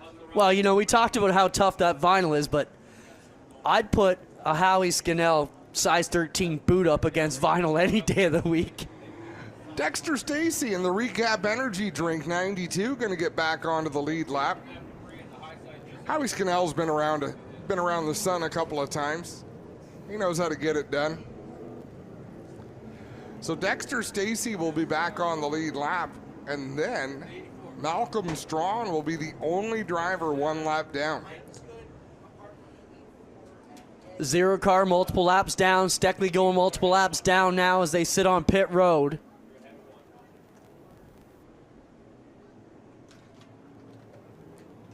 And I'm thinking you're going to see the zero car back out if you can get out. He's just trying to log as many laps as he can. So as where a veteran may have called it a day, I think you may see the zero back out there. Good look at the 22 from our stream team as they work on it here. And they are, Adam, on that left rear of the 22. Well, and the thing is, even though Kyle Steckley is not running for points, he's got sponsors here. APC is here. You know, you got Pennzoil on the race car, so you got to get out there and run all the laps that you can. Seen Luke Ramsey here too, so. Heartbreak for that young driver, though. He had a competitive car out there. Is it bad that I don't feel bad for Kyle because he's going to win a ton? Like, this isn't his one shot. He's gonna win a million races in his career. And that's very fair. That's very fair. It's not like this is. He ain't gonna accept my comment today, but we'll be over it by next week, you know. Todd Lewis on the hustle down there too, the 22 pit of Kyle Steckley. So he will have his work to do, as you've mentioned a couple of times for TSN. And Todd's the veteran. Right to Scott. Jump in there, Todd, if you got something. Yeah, I just checked with Scott, and he said it is a battery that they're replacing on the 22 car. So they look like they've pretty much got that done. They're going to get the left rear tire back on it and send Kyle back out. As you mentioned, they want to complete as many laps as possible. Give you a quick update on the 84 as well. Larry Jackson, the bodywork damage, it's done. And the 27 of Andrew Ranger, same thing as well. The bodywork damage, they also made a handling adjustment while he was along pit lane. Appreciate it, Todd. Awesome work down there. We can speculate all we want from the left side, but it's great to have Todd right there and tell us. So, Adam, do you think the battery was affected by the contact or just coincidence? No, I think it's coincidence because they had to push the car off right after the break as well. So that problem was before the contact. But I've always wondered, why don't they run an alternator? If they do run an alternator, why don't they run a strong enough alternator, even in the Cup Series? Let's turn time back about 27 minutes when you said if you want something, you got to give something up. So to get an alternator, you got to give up a couple horsepower. But the thing is, nobody uses all the horsepower. On a super speedway, you do. At Sunset Speedway, you don't. It's not a big... See, I would, and I mean, we're announcers, right? But in my opinion, I think I'd rather have a fully charged car making as much power as it can and give up 1 or 2 horsepower to ensure the car's always going to run, always going to start. This is something I followed my dad. We had a modified. He thought the alternator was going to rob a bit of power, so we had to charge the thing every week. What a pain. Just put an alternator on it for 2 horsepower already. Yeah, but again, like you say, we're just announcers. That's a good question. We have to ask Scott Steckley, why not an alternator on these cars? So in case you don't know what an alternator is, your battery provides power, your alternator spins mechanically and will provide juice even if your battery's dead. Yeah, you've got serpentine belts in your engine. If you pop the hood on your car, there's belts that run the alternator, the power steering pump. I'm trying to make it easy for them. You're talking about snakes under the hood. Belts. It's going to be a long season. Yeah, Todd Lewis is down there going, oh my goodness, they let those guys up in the booth. He has to listen to us today. Here we go. Mike Chare's got the green up in the air and ready to flail it. We are on it. And Lapsevich is in it on the bottom of turn number 1. But here comes Gannett trying to keep him honest. And really what Gannett wants to do is maintain that second place, but Marc-Antoine Cameron going to drive it deep down into 3. Little bit of contact off of turn 4. Gannett with a good run off the corner. But that's what every time there's been a restart, whoever's in second place has been losing that spot to the third place driver. So Gannett trying to break that trend this time. And look at that, they're stacked up 2 wide, 3, 4 deep behind them. You know, it wasn't that long ago, Tagliani and Dumoulin were 7th and 8th place cars. Adam, they find themselves in 4th and 5th now, and that's the veteran migration to the front that we'd expect from former guys like this. Alex Gannett doing his very best. You're absolutely right, Clinton. They had speed in their cars. They just didn't have the track position. Marc-Antoine Cameron going to pick up that second position. Gannett going to close the door on Alex Tagliani. Tag's just giving him some help through 3 and 4. A little bit of tag into 3 there as they all got nose to tail, and they all came out of it clean and smooth. LP Dumoulin, the one there licking his lips, thinking, oh, boys, give me an opportunity and I will take it. Once again, they're nose to tail through 3 and 4. Cameron with the position, second spot, but they're not making it easy for him because they're playing all sorts of bumper tag through the end. Now they've got a little bit of breathing room between them, Clint. And now Tagliani all pushing the Gannett 3 in through 3 and 4. Gave him a good 2 or 3 bumps there and has pushed in the rear bumper cover on the 3. Tagliani is ready to move. And clearly Tag is unhappy about something, right? Like that's repeated bumping, trying to work his way into that spot. So maybe we missed something on that last restart, but Tag had his feelings damaged. Show me where it hurts, right here on the front bumper. Tagliani on the rear end of the Gannett 3 once again. But Marc-Antoine Cameron solidly in position number 2. But that is one of the most important battles on the racetrack, because when you get to a restart, you would much rather be 3rd than 4th. I mean, a huge advantage to restart 3rd. 99 laps to go. And Trayton Lapsevich with a good margin out front over Marc-Antoine Cameron, Alex Gannett, Alex Tagliani. And then the battle we're seeing here between LP Dumoulin and Kevin Lacroix. Lacroix had him sideways off of 4. Kevin Lacroix to the inside of LP Dumoulin. Remember, Dumoulin's car really sprung to life deep into that run, 40, 50 laps from the start of the race. So Kevin Lacroix obviously got some adjustments that he likes in that 74 machine, sees the top 4 drivers driving away, so he wants to get out ahead of the 47, see if he can't close some of that gap, because LP Dumoulin's unable to do so right now. Donald Teague right there as well, trying to hold the 47 up on the top. If the 74 can clear, the 80 is going to stick his nose in there as well. Out in front, Marc-Antoine Cameron is slowly closing the gap on Trayton Lapsevich. I mean, they're running very similar lap times, but Cameron is slightly faster in the 96 than the 20. But part of me thinks that's Lapsevich being told to just roll. Could be. I mean, you still have a long way to go in this race. And you could easily use up your tires before this one is out. And if we heard what Todd Lewis told us there at the break, they are concerned about that right rear. Look at Kevin Lacroix running the inside of LP Dumoulin. The tables were turned before the break. Dumoulin was on the high side. Or Dumoulin was on the low side. Lacroix was on the high side. What were you showing me there, Clint? Our lap counter stuck on 99 here on our stream. So we're showing 163 complete. See, you've been blocking me from the screen this whole day, so I don't even know what's See, I on threw the that up screen. for you to do the math. 163. How many laps we got left? We've got 37 plus 50. We got 87 laps. Well done. No more math, please. Trayton Lapsevich out in front, but the advantage is 1 second over Cameron. And again, trouble in turn 4. Daniel Bois goes around in the 31 machine. And he pulls right up across the nose of Marc-Antoine Cameron. That's a savvy move. You have to. You've got to keep that car rolling as it is. He's lost an additional lap, but if he waited, it's only going to get worse behind them. Yep, for sure. So, this is a break for Malcolm Strawn.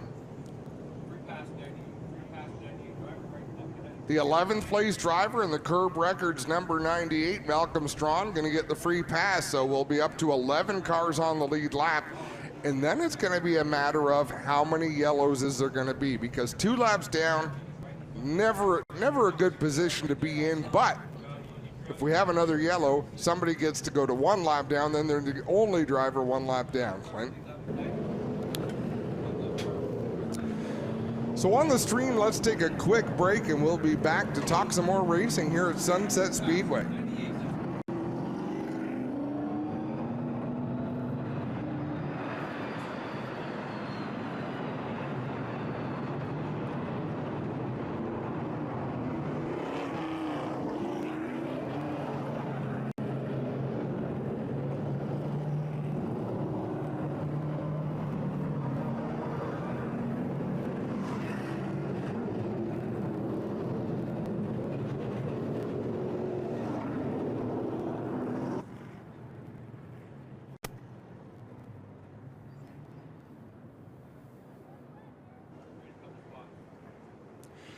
More surgery being performed on the Glenn Stiers number 0. He'll be happy because they got the blue duct tape out. Oh, boy.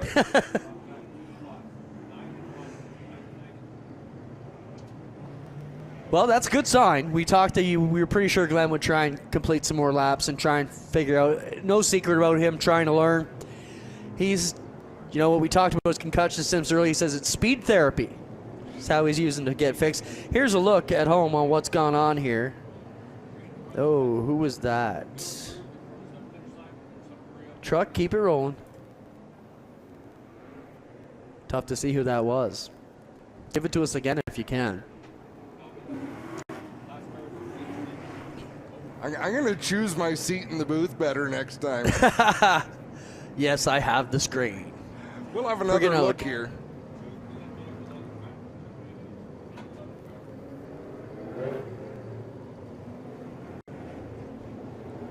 Ooh. Wow. Good work, truck. Now we got some homework to do up here. Yeah, whose nose looks like that? I wondered if it was the Collins car. But possibly not. 171 laps complete, so we're into the final 80 laps of this battle. Alex Tagliani, the front end of that NTN bearing, quick, number 18, shows signs of wear. And as I mentioned after that restart, he was really hammering on the back end of Alex Gannett to the point where something Alex Gannett did must have upset Tagliani.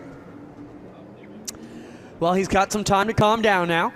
Got a lot of supporters here from his sponsors at NTN. I seen Dave Lloyd here from Quick today, so lots of emotional partners in the house here. And when you hear you do driver intros, you can really tell there's a lot of tag fans here today. Oh, big time. You look over to the spotters area. Colin Livingston, the spotter for Alex Tagliani in the 18 machine. So we're cleaning up debris down the front straightaway here. They've picked up about 4 or 5 pieces with the Sunset Speedway cleanup truck. And the McMaster Pace truck continues to pace around. As much as I love the fiberglass bodies, and I do for all they bring to racing, like nothing is more annoying than listening about aero pushes and, you know, someone getting touched by another car and say, our day is ruined. Come on. These are darn near throwaway bodies. Like, they're almost putting a new body on these cars every race. Some of the drivers are pretty, some of the teams are pretty frugal. Like, you talk to Larry Jackson, he can rescue anything. I like that. See, that was a good pun. Firefighter rescue. All right, yeah. I'll give you that one. Unintentional.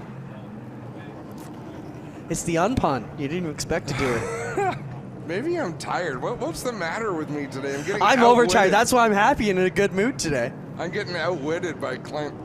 I'm just the punniest dad around, man. You can't beat that one. There you go. Drive my kids crazy. Dad humor is fabulous. Malcolm Strawn with the free pass once again. He'll get that spot once we go to the white flag situation. And Trayton Lapsevich has been the class of the field so far. So every lap for about the last 10 green flag laps or so, Marc-Antoine Cameron was just a little bit faster than Trayton Lapsevich. You speculated might be a little bit of gamesmanship on the part of Trayton Lapsevich, you know, not wanting to show his full hand, not want to overuse that race car.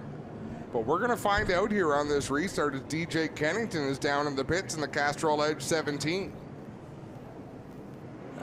Dexter Stacy in as well in the recap. Recovery 92. A little bit of work on the right side of that machine. These teams are so good. Short track racing is so interesting. You know, you got to beat the pace vehicle out of the pit, so you know you get down to your pit stall. You've got about 15 seconds to accomplish what you want to accomplish on the race car, and then it's got to be sent back out on track. Wow, Sunset is not kind to noses on these Pinty's cars. You're looking at so many of them beat up. The one that caught me was Tagliani when he came by. It looks like, you know, the vicious sharks in the ocean where their face is all beat up and scarred. That's what I get. That's what I'm getting from the 18 nose here as he comes off of turn 4. Taking some shark bites out of the nose of that one. In my uneducated opinion, Clinton, they're all vicious. Like, I don't want to meet the friendly shark because I'm going to be... Good point. As you often say, I don't have to be the fastest. I just have to be faster That's than right. Adam. Trayton Lapsevich going to restart this one. He has led the entire way in that number 20 on the high side. It's Marc-Antoine Cameron. Does he have anything for the race leader? Off to one they go. Lapsevich clean and smooth once again. Marc-Antoine Cameron trying to grab the second spot. Gannett sticking the nose in there. Not going to let him chop it down. They make contact, and Tagliani goes around in 4. Tagliani going around off the bumper of somebody. You thought he was mad before. Doesn't look to be any significant damage to the 18 machine,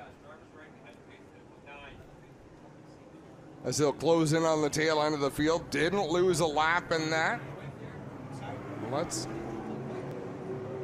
I got a good look at that St. Hubert logo, and boy, some rotisserie chicken would be great right about now. Isn't that funny what you see? Yeah. So Tagliani got a little help in the back end from the LP Dumoulin, 74. And Dumoulin was actually alongside the 18, so it wasn't... With Lacroix on the outside, Yeah. so they were actually 3 wide. And they've been battling like that for the whole race out there. Great job by the crew, great job by the truck. Yeah, got a couple different angles there. And Tagliani all the way to the back here of this one. So frustrating day for Brandon Watson in the number 9, but he will get the free pass. That'll put him 1 lap down. Malcolm Strawn in the 98. He's getting the memo, hey, you get to pass all these race cars. Pull up to the outside. All those cars are lap cars. You can pull all the way up behind. Boy, all the way up behind the 84 of Larry Jackson. Malcolm Strawn's going to be... If I knew these restarts were this fun, I would have tried to stay on the lead lap more. That's because you've just driven by no disrespect to anyone on the track. You've just driven by a lot of riffraff, a lot of drivers whose cars aren't running as well as they'd like them to. But when you're halfway up through the field and you weren't even signed in, like he was the to be announced on our roster, and we only found out about 4 o'clock.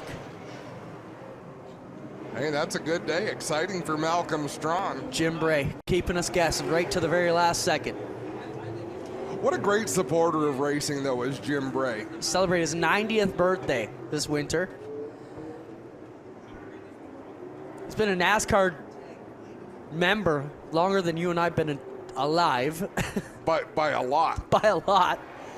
Actually, almost me plus you is Jim. Getting on it here. Once again, Trayton Lapsevich with the advantage.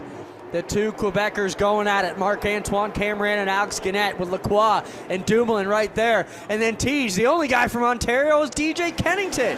Oh, wow. Lacroix with a bit of contact on Cameron. Cameron trying to get back to the inside, and he just got... That restart did not go the way of Cameron in the 96, and he is unhappy behind the wheel. Gives a big old shove to Kevin Lacroix in the 74. Oh, he's not done yet?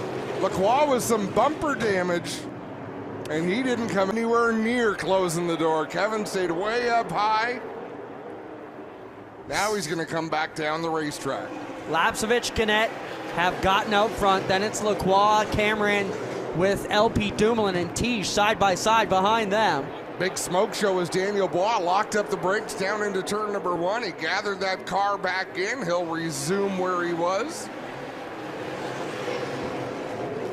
Gannett with the same margin behind him as he sees out front, trying to keep Trayton Lapsevich a little bit more honest, but the battle's still raging here between Marc-Antoine Cameron and the Kevin Lacroix Napa 74.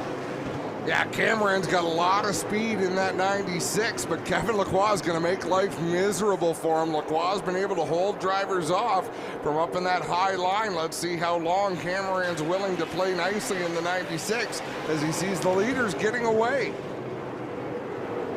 Maybe not the shortest way, but still not too bad. But Cameron will get the position now in the 96. Lacroix rolls it back around the top, trying to make some advantage work on the outside.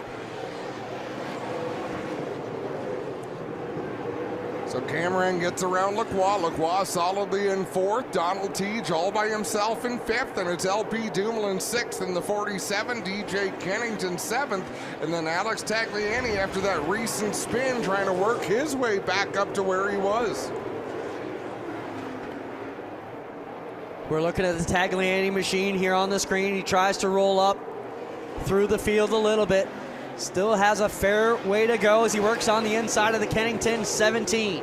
But just ahead of Kennington is the driver that he has marked on the dashboard. And we'll see if anything comes of that. Problems in 3. That Steyer's around again. Glenn Steyer's around in turn number 2. Lots of smoke there as the leaders check up, head towards the outside. Is he hung up on the grass there or something? I don't think he's hung up, but he might be waiting for those leaders to go by. I'll tell you. I just wonder what all the smoke was. Tire smoke. Like he lit him up when he spun that thing around. I'll tell you, Brandon Watson's never been so happy for a yellow. The driver, the number 9, going to be back on the lead lap. Not too often you have to see Brandon Watson use a lucky dog. No, you're absolutely right.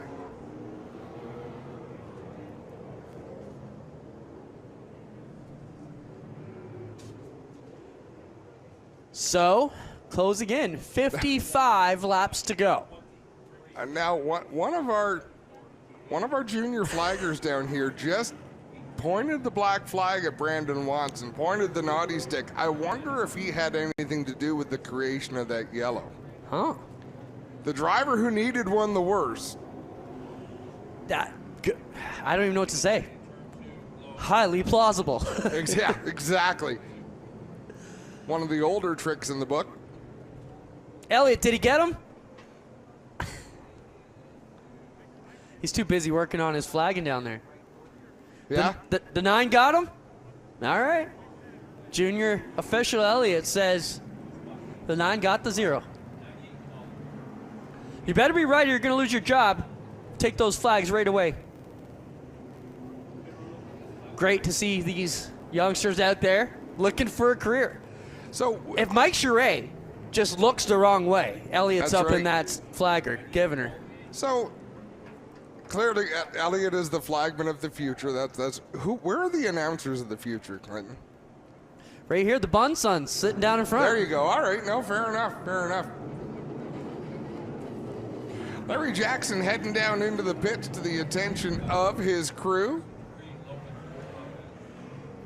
Now they put some rounds into the left rear last time. They're going out with the long ratchet again into the left rear. It used to be easy when all they could adjust was wedge. You could tell what they were doing and what they wanted to affect on the car, but now you got wedge adjustments and track bar adjustments. So I heard a rumor about Larry's crew that only Howie is allowed to make adjustments. The only one allowed to touch the adjustment wrench. really? Yeah, and Oh, we're trying to have fun up here. you're probably right. So Brandon Watson is not the leader, as you know. He will get turned around to the back end of the field here as soon as we go with 1 lap to go. The lap counter says 199 now. That means a 5 and a 1. 51 laps still to go here in the NASCAR Pinty Series opener. Today's NTN Ultimate Bearing Experience 250 is brought to you by NTN BCA with a full line of bearings coverage for domestic and import applications, delivering premium quality, design, and bearing performance. Hopefully you're enjoying the NTN Bearings Ultimate Bearing Experience 250 live here at Sunset Speedway today. So Brandon Watson just got that free pass. He's in the 12th position. And I say this, Clinton, because Brandon Watson, I don't believe, is going to finish 12th. So 50 laps from now, there might be a different story because that car still looks great. Not much damage on it. He's taking care of it. But out in front, we got Trayton Lapcevich in the 20, the 3 of Alice Gannett, and we're back underway. Off to one, the pack is tight once again, looking cleaner that time than they have the last few times. Still Cameron on the inside.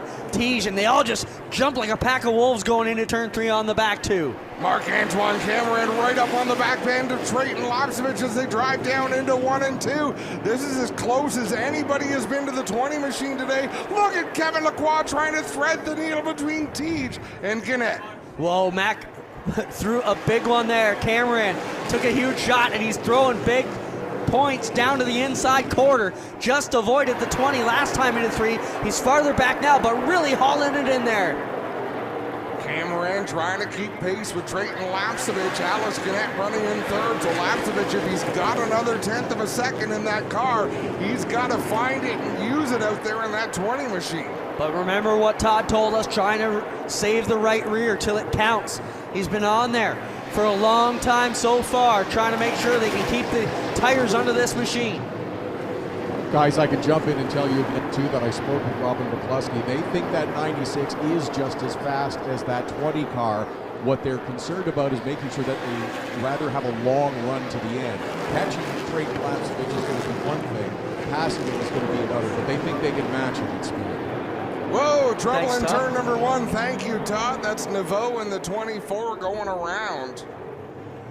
Car looks pretty good considering. Got way up there. Don't think he caught the wall. And I mean, the drivers are racing as though we're in the last 50 laps of the race. Every battle matters. Every position matters. Do you remember earlier I asked you if you thought they were going to run or just ride? Well, they're definitely running now. There's not been much riding today, and a break for JP Bergeron, 2 laps down to the leaders, but he will get the free pass. Bergeron and Andrew Ranger both 2 laps down, and Bergeron's the one who gets the pass, so he will get the pass on the next yellow as well as the only driver 1 lap down, unless something happens that someone else gets knocked a lap down, Clinton. The Naveau car looks all right. Fairly good I would say so. considering what happened. Let's take another quick break, and we'll be right back from Sunset Speedway.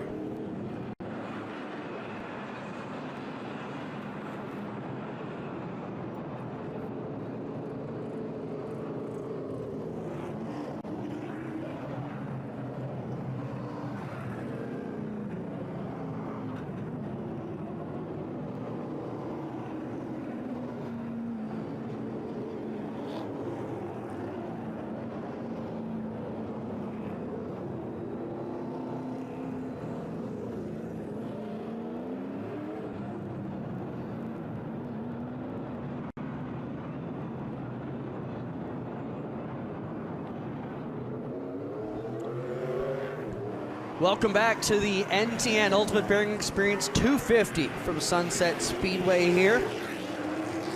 NTN is providing the industry's most comprehensive range of bearings and products available for all kinds of uses, whether it be domestic or imported. Check them out.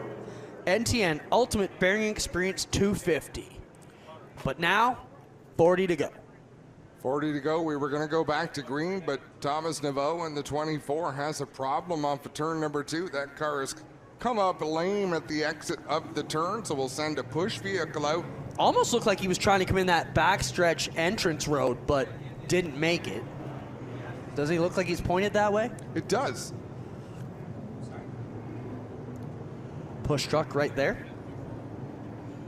It shouldn't take much effort to get the 24 clear if he does take that access road. Yeah, unless there's something wrong with the steering on the 24, so we'll find out pretty quickly. What do you think, race fans? Are you happy to be back at the Speedway, and have you enjoyed your day so far? Love it. So he did not take the access road. He will just take the standard pit road here and get shoved in. 24 is clear. And with that, we will restack the deck and get ready to go. Nouveau headed down pit lane to the attention of the crew.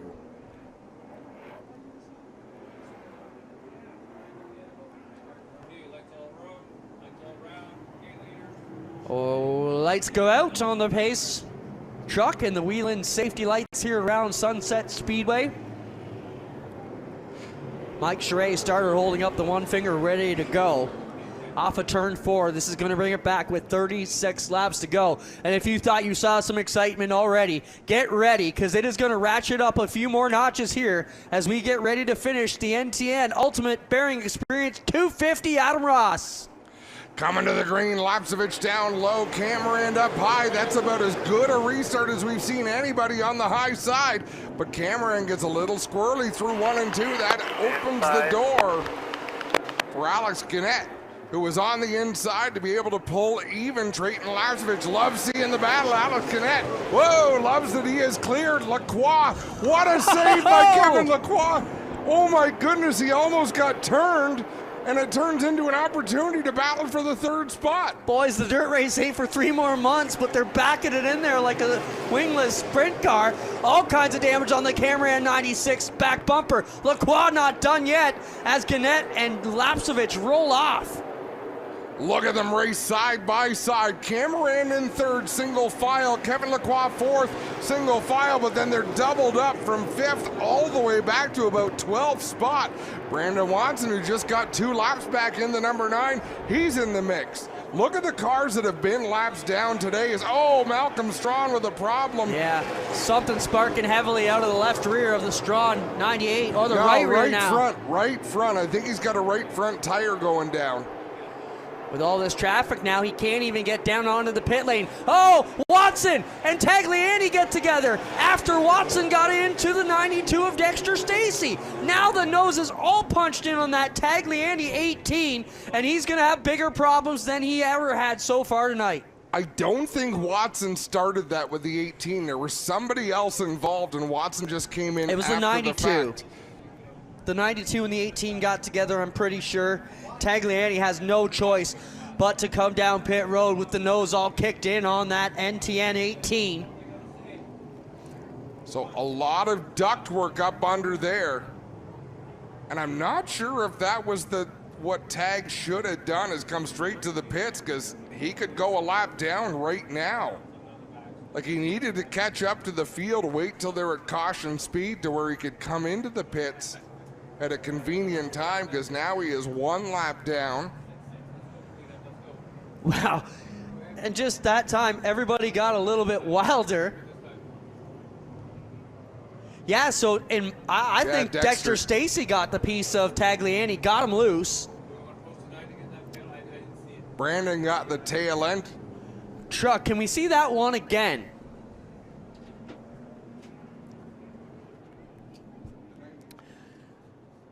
Officials up here in the tower love to have a look at that one. And while it looked like Brandon Watson, like you said, it's the 92 that kind of squeezed his nose in there. And I mean, aggressive racing towards the end. I think it's a racing deal, Clinton, but I'm not an official. Guys, I can tell you, too, that they are going to push this 18 behind the wall. You can see the steam coming out from the radiator down here on pit lane. It's going to be an early exit for Alex Tagliani. Yeah, thanks, Todd. We can see the lake of fluid there rolling back toward the pit wall. Tough break for Alex Tagliani. Big sponsor race here today. And a lot of the partners in the house. Not a great way to start his 2023 NASCAR Pinty Series season.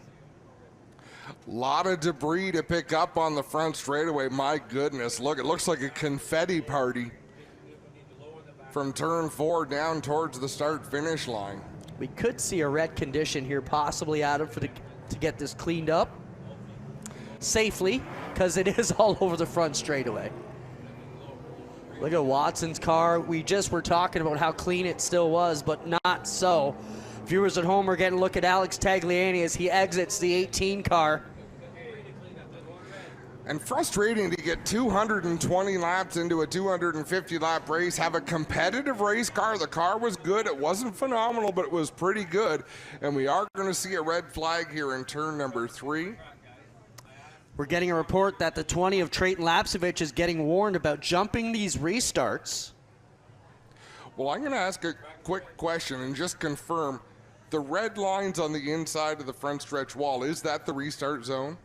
Okay, so they're there because sometimes we go places, Clinton, and there's markings on the track, but they're not for us. Yeah, there's also cones on the fence, Adam, zip tied up high, a little bit tough for you to see from your vantage point here.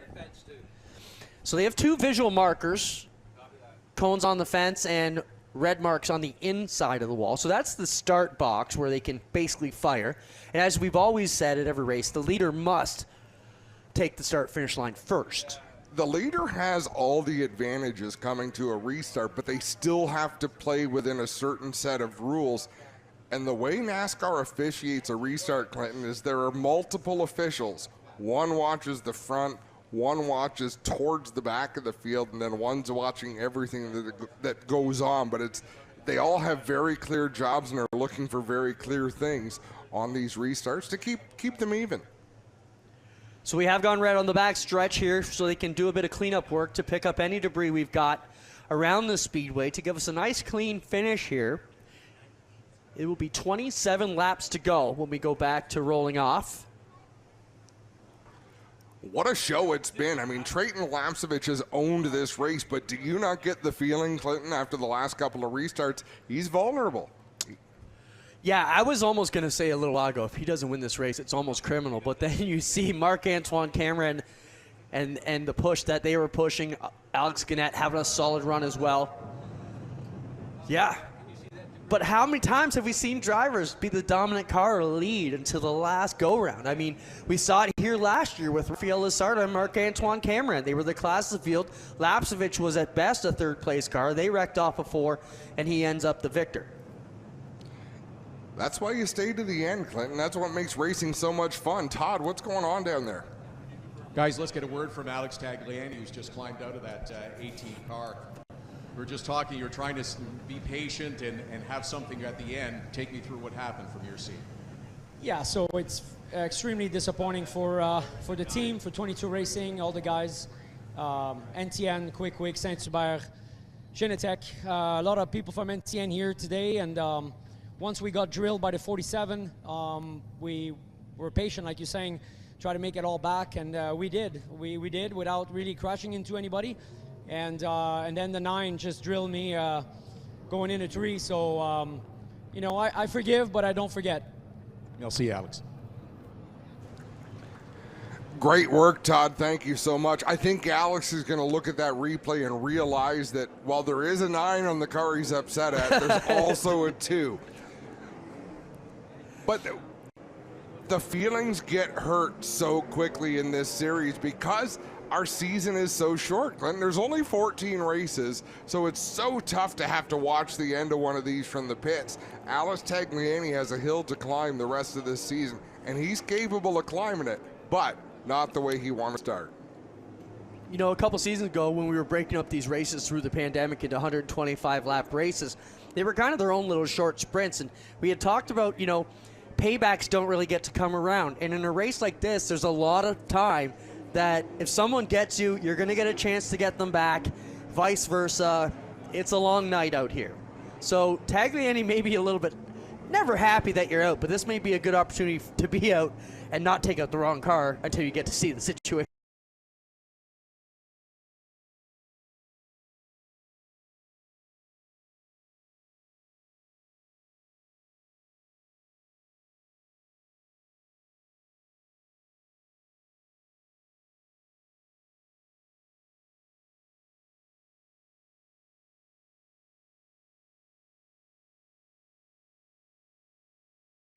Oh, absolutely. And I mean, mistaken identity has hurt racers many times in the history of this sport. They're having a heck of a time getting the Malcolm Straw 98 up in the air. The concern, Clinton, when you have a right front go down, all of those sparks are coming off the sway bar link on the right front.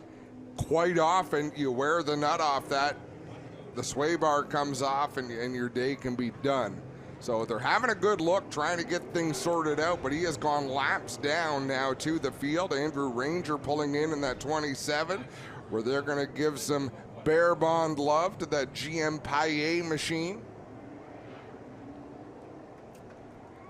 Malcolm Strong getting back on the track in the 98 machine. He's down in the 14th spot. Andrew Ranger's crew taping up the nose. Man, that White Motorsports team of Steyrs and Ranger are going to need a Bear Bond sponsor for next week. They have used up all the handyman's friend they got. I'm impressed they haven't run out. They've gone to the chrome tape now because we're not color coordinating. Have to use anymore. the high heat because we've got nothing else.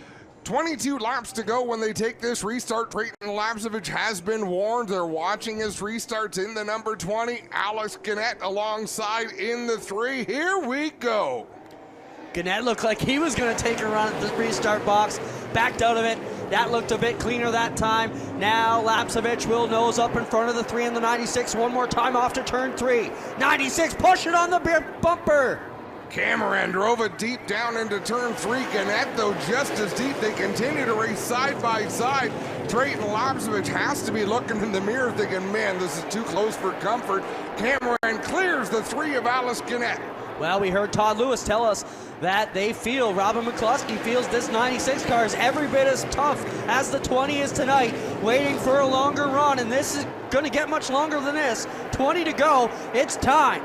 Cameron down into the corner, right to the back bumper of Trayton Lapsevich. No contact, but he closed right in. He looks to the inside in turn 1. Oh, those are dangerous bonsai moves to the inside. One little slip up, and there's going to be an issue. And the 92 gets Watson around. No. Oh, yeah, I thought it was the 92 that went around. But, yeah, Watson goes around in the number 9 after playing with Dexter Stacy in the 92. Now, do you think the 92 thinks the 9 got him too on that last one? Possibly. Possibly. So the yellow flag flies. Who is in position? Wow. Well, where's the 9 going now?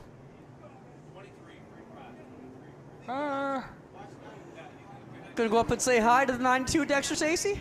You might invite him to dinner.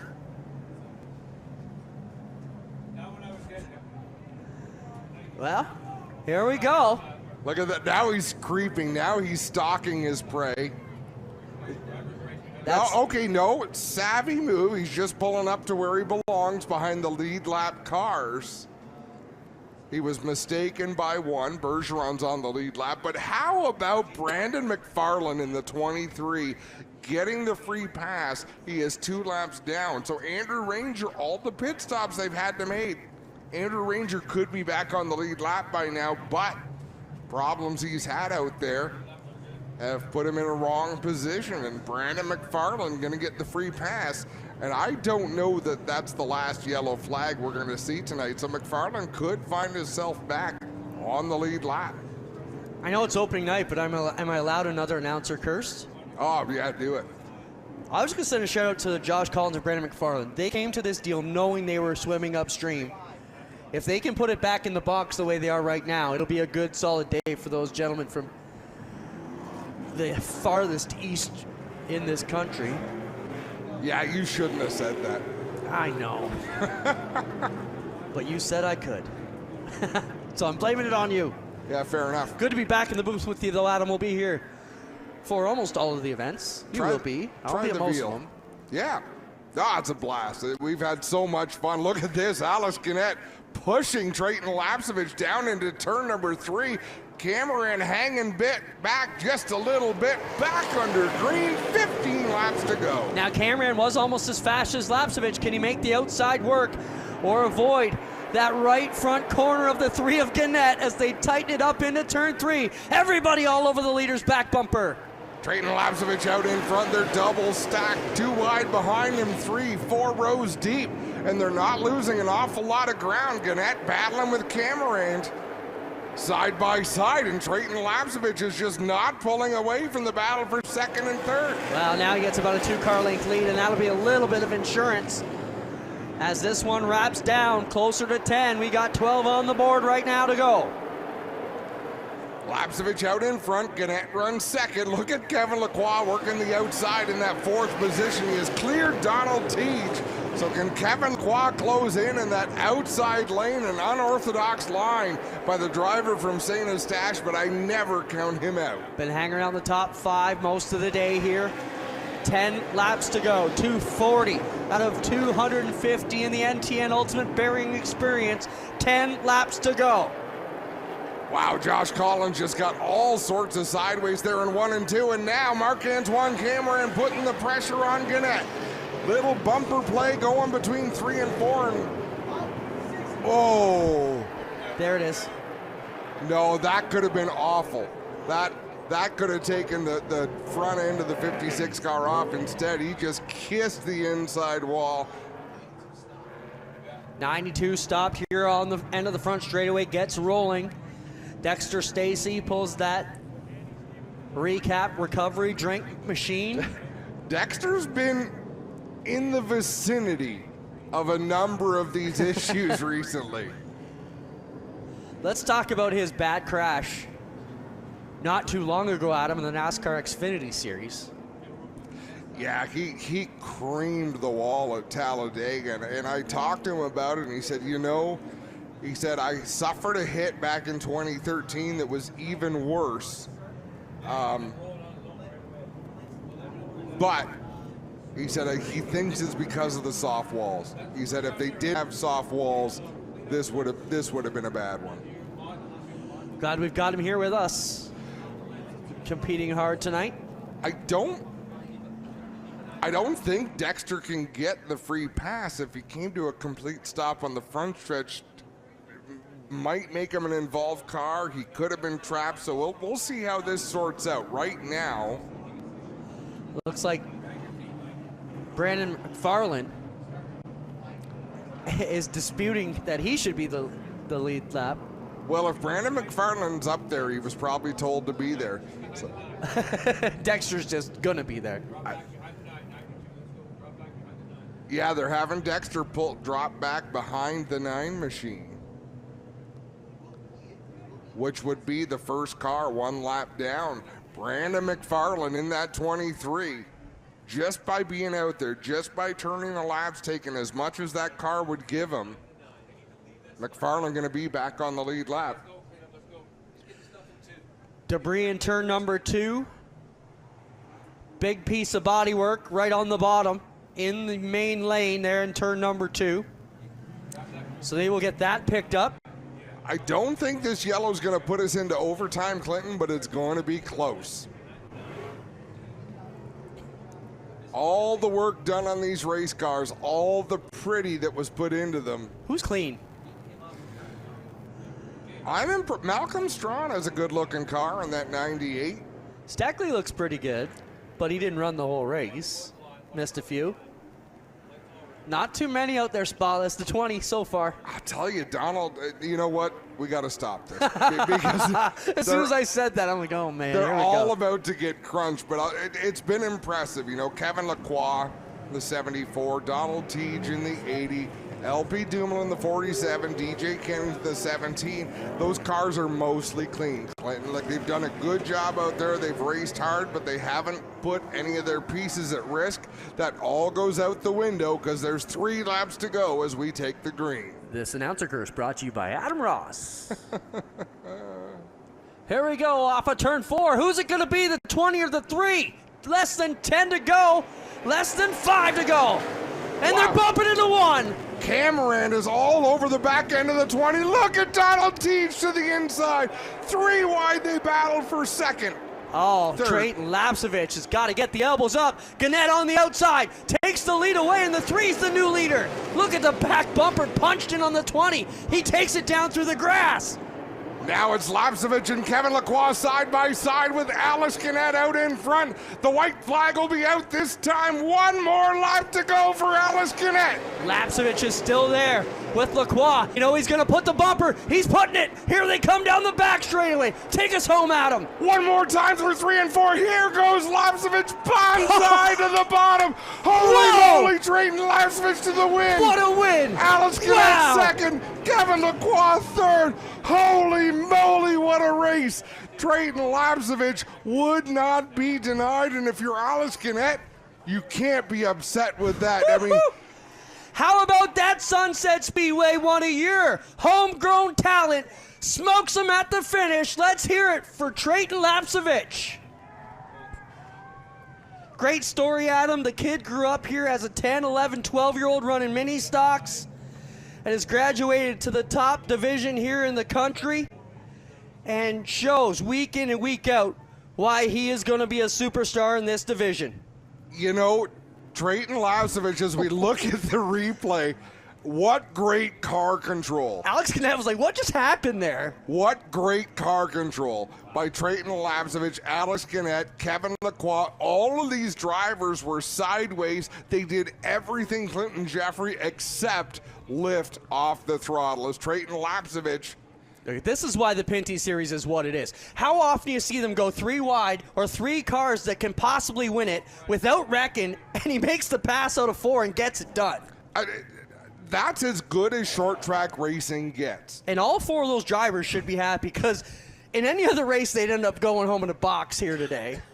And we do see some people running around in the infield, but I don't think there's going to be any damaged feelings. Well, there'll be some ruffled feelings, but Clinton, that was the most respectable, disrespectful racing I've seen in a long time. Good call.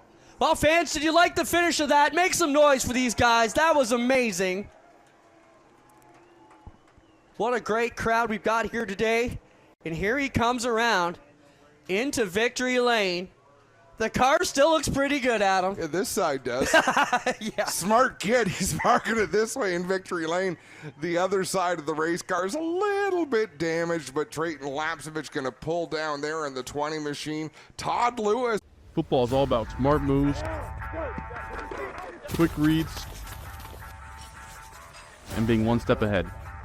Same goes for the Chevy Silverado. It's everything I need in a truck. Power, range, and all the best tech. Dependability comes standard. This truck moves fast, plays smart, and plays to win. Chevy Silverado, ready for your next play. Visit your local New England Chevy dealer today. This is on site, so we are going to throw it down to victory lane. He's going to climb out of that race car momentarily. What a show, Todd Lewis. It's all yours when the time comes.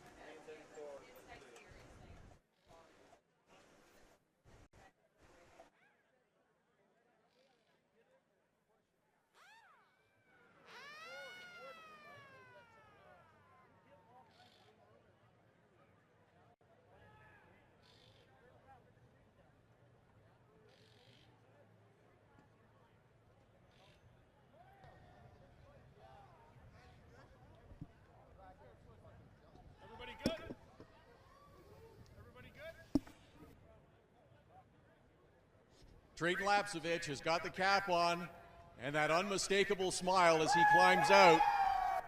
And from he had 2 victories last year in the Pinty series. He's already got his first this year. Great car. Man, I gotta say before anything, this one's Grandpa Zardo. I know.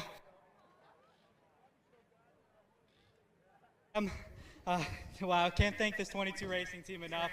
You know, they gave me a great car all day. The Delta Bingo FBM number 20 car was just so fast.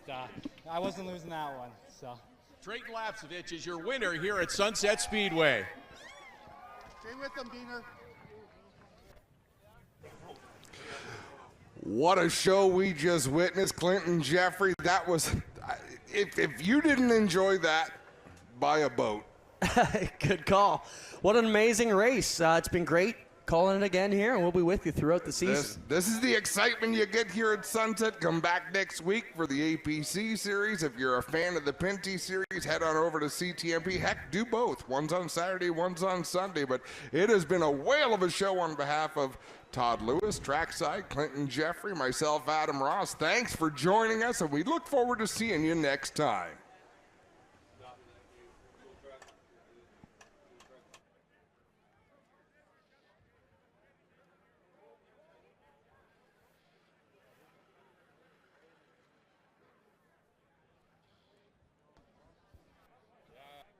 I want to thank all the Ed Huck racing guys, Asa Abloy, all my sponsors, Moto Limité, DLGL, Fast Eddie, Shoko, all these guys that make it happen. I'm real happy we had a solid run. Last lap was quite a good run for us, but we're so close. These